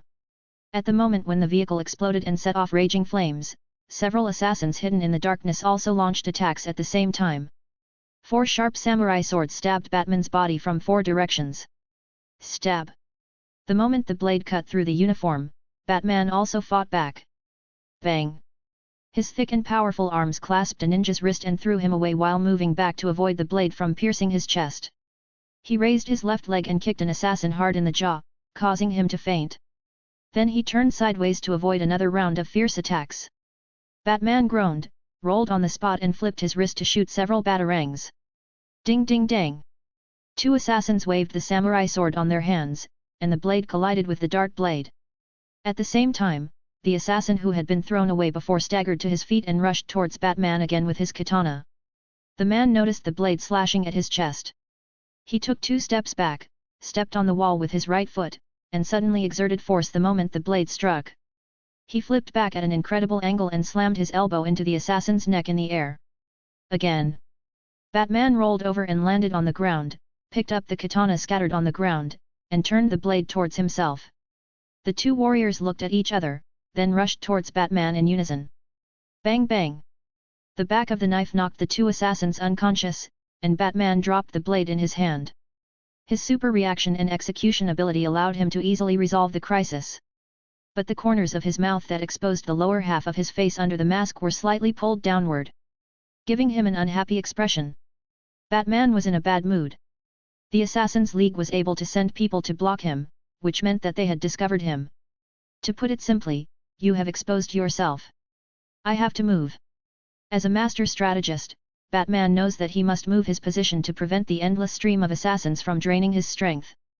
The sharp eyes under the bat mask glanced at the manhole cover on the roadside. He sighed, thinking that his cloak was going to be dirty again. This is not good. I remember Afu nagging me for quite a while last time. And the smell of the underground passage is also very unpleasant. But for the sake of the plan, Batman still opened the manhole cover and jumped into the passage. Not long after the masked knight from Gotham left, a hunched Lei Xiaogu also appeared in this alley. The man tugged on his green cloak and looked at the unconscious assassin lying on the ground. He picked up the batarangs on the ground and looked at the footprints in the muddy alley leading to the sewers, and the smile on his face grew stronger. What a coincidence! Just as he climbed up from the sewer at the other end, the other party jumped into the sewer. Chapter 100 Lei Xiaogu and Batman. Rotting meat. White plastic bag. From time to time, the remains of unknown creatures can be seen in the flowing sewage. As Batman strolls here, he can feel the foul-smelling water flowing from the sides of his boots. The air was filled with a pungent stench that was nauseating. But these can be ignored for Batman. His strong willpower allows him to endure fighting in any extreme environment. Afu, report the situation. Batman pressed the earphone, but the only response he received was the sound of electricity. In the future, strengthening the signal transmission range of the Batcave will be put on the agenda. Batman silently lowered his arms. Now, he was completely alone. Wow! The sound of water flowing behind him became more and more rapid. Batman stopped, sensing a problem, and turned around. In the dark tunnel, the bat goggles provided a good view of lighting. At the corner, he saw a stooped old guy walking slowly towards this side. Lei Xiaogu. A name popped into Batman's mind, and he was a little upset for a moment. This guy is definitely a troublesome character, and Bruce can also guess the other party's intention, to hold him back, and then let the assassins deploy weapons of mass destruction in the center of Gotham to send all Gotham people to meet the devil. Satan! Wow! Splashes of water lifted up the carcass of a dead owl. In the long, wide sewer that exuded an unpleasant smell, Batman and Lei Xiaogu finally met. The two looked at each other and neither of them spoke. On the pedestrian platforms on both sides, assassins wearing black cloths and ninja shoulder pads kept coming out. Each of them held a samurai sword and stood there quietly, staring at Batman with cold eyes, suppressing the atmosphere in the area to be cold and murderous. But none of them took action. They had obviously received the order and were waiting for Lei Xiaogu's statement. I heard people here call you the Dark Knight of Gotham City. Lei Xiaogu shook his head, his white beard fluttering in the wind, and he held the broadsword behind him with his back hand. Chiang! The sharp knife was carried by the thin old man, giving people a sense of funny contrast. But the vigorous killing intent exuding from him is impossible to ignore, and he is undoubtedly a powerful opponent. The old man's voice sounded faintly, reaching Bruce's ears through the bat mask in the empty sewer. Lei Xiaogu stared at Batman with his eyes jokingly and said, "What kind of bad place needs a lawless person to protect it?" He saw something he hated in the city of Gotham, which was crime and madness. And these are the things he hates so much. Speaking of the story of Lei Xiaogu, it begins about hundreds of years ago. At that time, he was still a prodigal son traveling around the world. During a certain journey, he met an old doctor who was well known far and wide. The doctor had superb medical skills. He kept Lei Xiaogu on the condition of his knowledge and betrothed his daughter to him. After the old doctor died, he left a precious research material to Lei Xiaogu, which contained information about the Lhasa Road Pond. Lei Xiaogu and his wife finally found this magical pool of water on a small island that could cure people's diseases. He and his wife then used these magical spring waters to heal the surrounding villagers. Lei Xiaogu's fame grew until it reached the ears of a king somewhere, who spent a huge amount of wealth to ask Lei Xiaogu to cure the prince of that country. Lei Xiaogu's wife tried her best to dissuade Lei Xiaogu from saving people because she heard that the prince of this country was a lunatic and a pervert. But Lei Xiaogu finally went. He cured the prince and was rewarded, but the price was that the mad prince killed his wife and locked Lei Xiaogu and his wife in the same cell. It's exactly the same as most villain stories. Lei Xiaogu's faith collapsed, and his only goal in life was to destroy the world and establish an order he thought was perfect. Humans are just disgusting, despicable, hypocritical, ridiculous, childish creatures, full of madness and hatred. He should put shackles on everyone like animals, and then use punishment to teach these uncivilized lunatics to behave. He escaped and took the spring water to become stronger. Later, he used the wealth given by the king to recruit soldiers and horses, and pulled a group of people to destroy the kingdom. And this small organization gradually developed into the famous Assassins' League over the long years. In the past few years, Lei Xiaogu has been secretly carrying out activities to destroy the kingdom.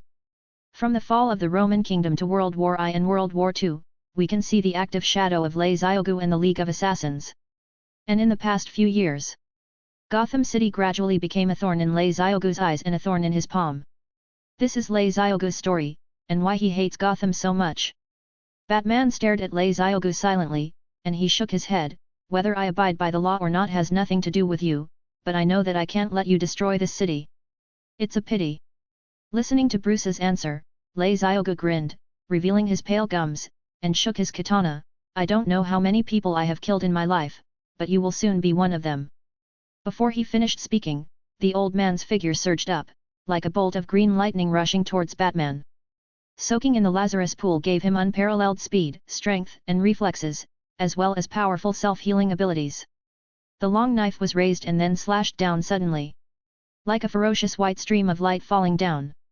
Batman used his legs to dodge suddenly to the left. The sharp blade barely scraped the corner of his cloak, and the huge force hit the water, causing waves of sewage to splash everywhere. Bang! Amidst the splashing water, Lei Xiaogu turned his wrist again and turned the blade to strike at Batman's waist and abdomen. If he is hit by this knife, he can be beheaded from the waist with Lei Xiaogu's terrifying power. But Batman is worthy of being Batman. Seeing that he couldn't avoid it with his body, he took off the hook gun from his waist and pulled the trigger towards the ceiling. Boom! The modified hook spear pierced the cement, and the huge force pulled Batman upwards, narrowly escaping this fatal blow. You can dodge countless times. Lei Xiaogu fired a few hidden weapon darts without raising his head. As a remnant of the old era, he never liked using new hidden weapons like firearms. The poisoned dart hit Batman, and he quickly raised his cloak to block it, but it was obvious that the light and thin cloak could not block the sharp blade. They pierced the cloak. Several darts cut Bruce's arms and scratched the skin. Toxic attack. Plop. The severe dizziness caused Batman to fall into the pool in embarrassment. Lei Xiaogu held the long knife and looked at the large bat swimming rapidly in the sewage. Although embarrassed, retreating along the current is undoubtedly a wise choice. But I won't let you escape. Lei Xiaogu clenched the handle of the knife and chased the bat. Tonight, it's hunting time. End of the chapter. Like and subscribe for more videos like this.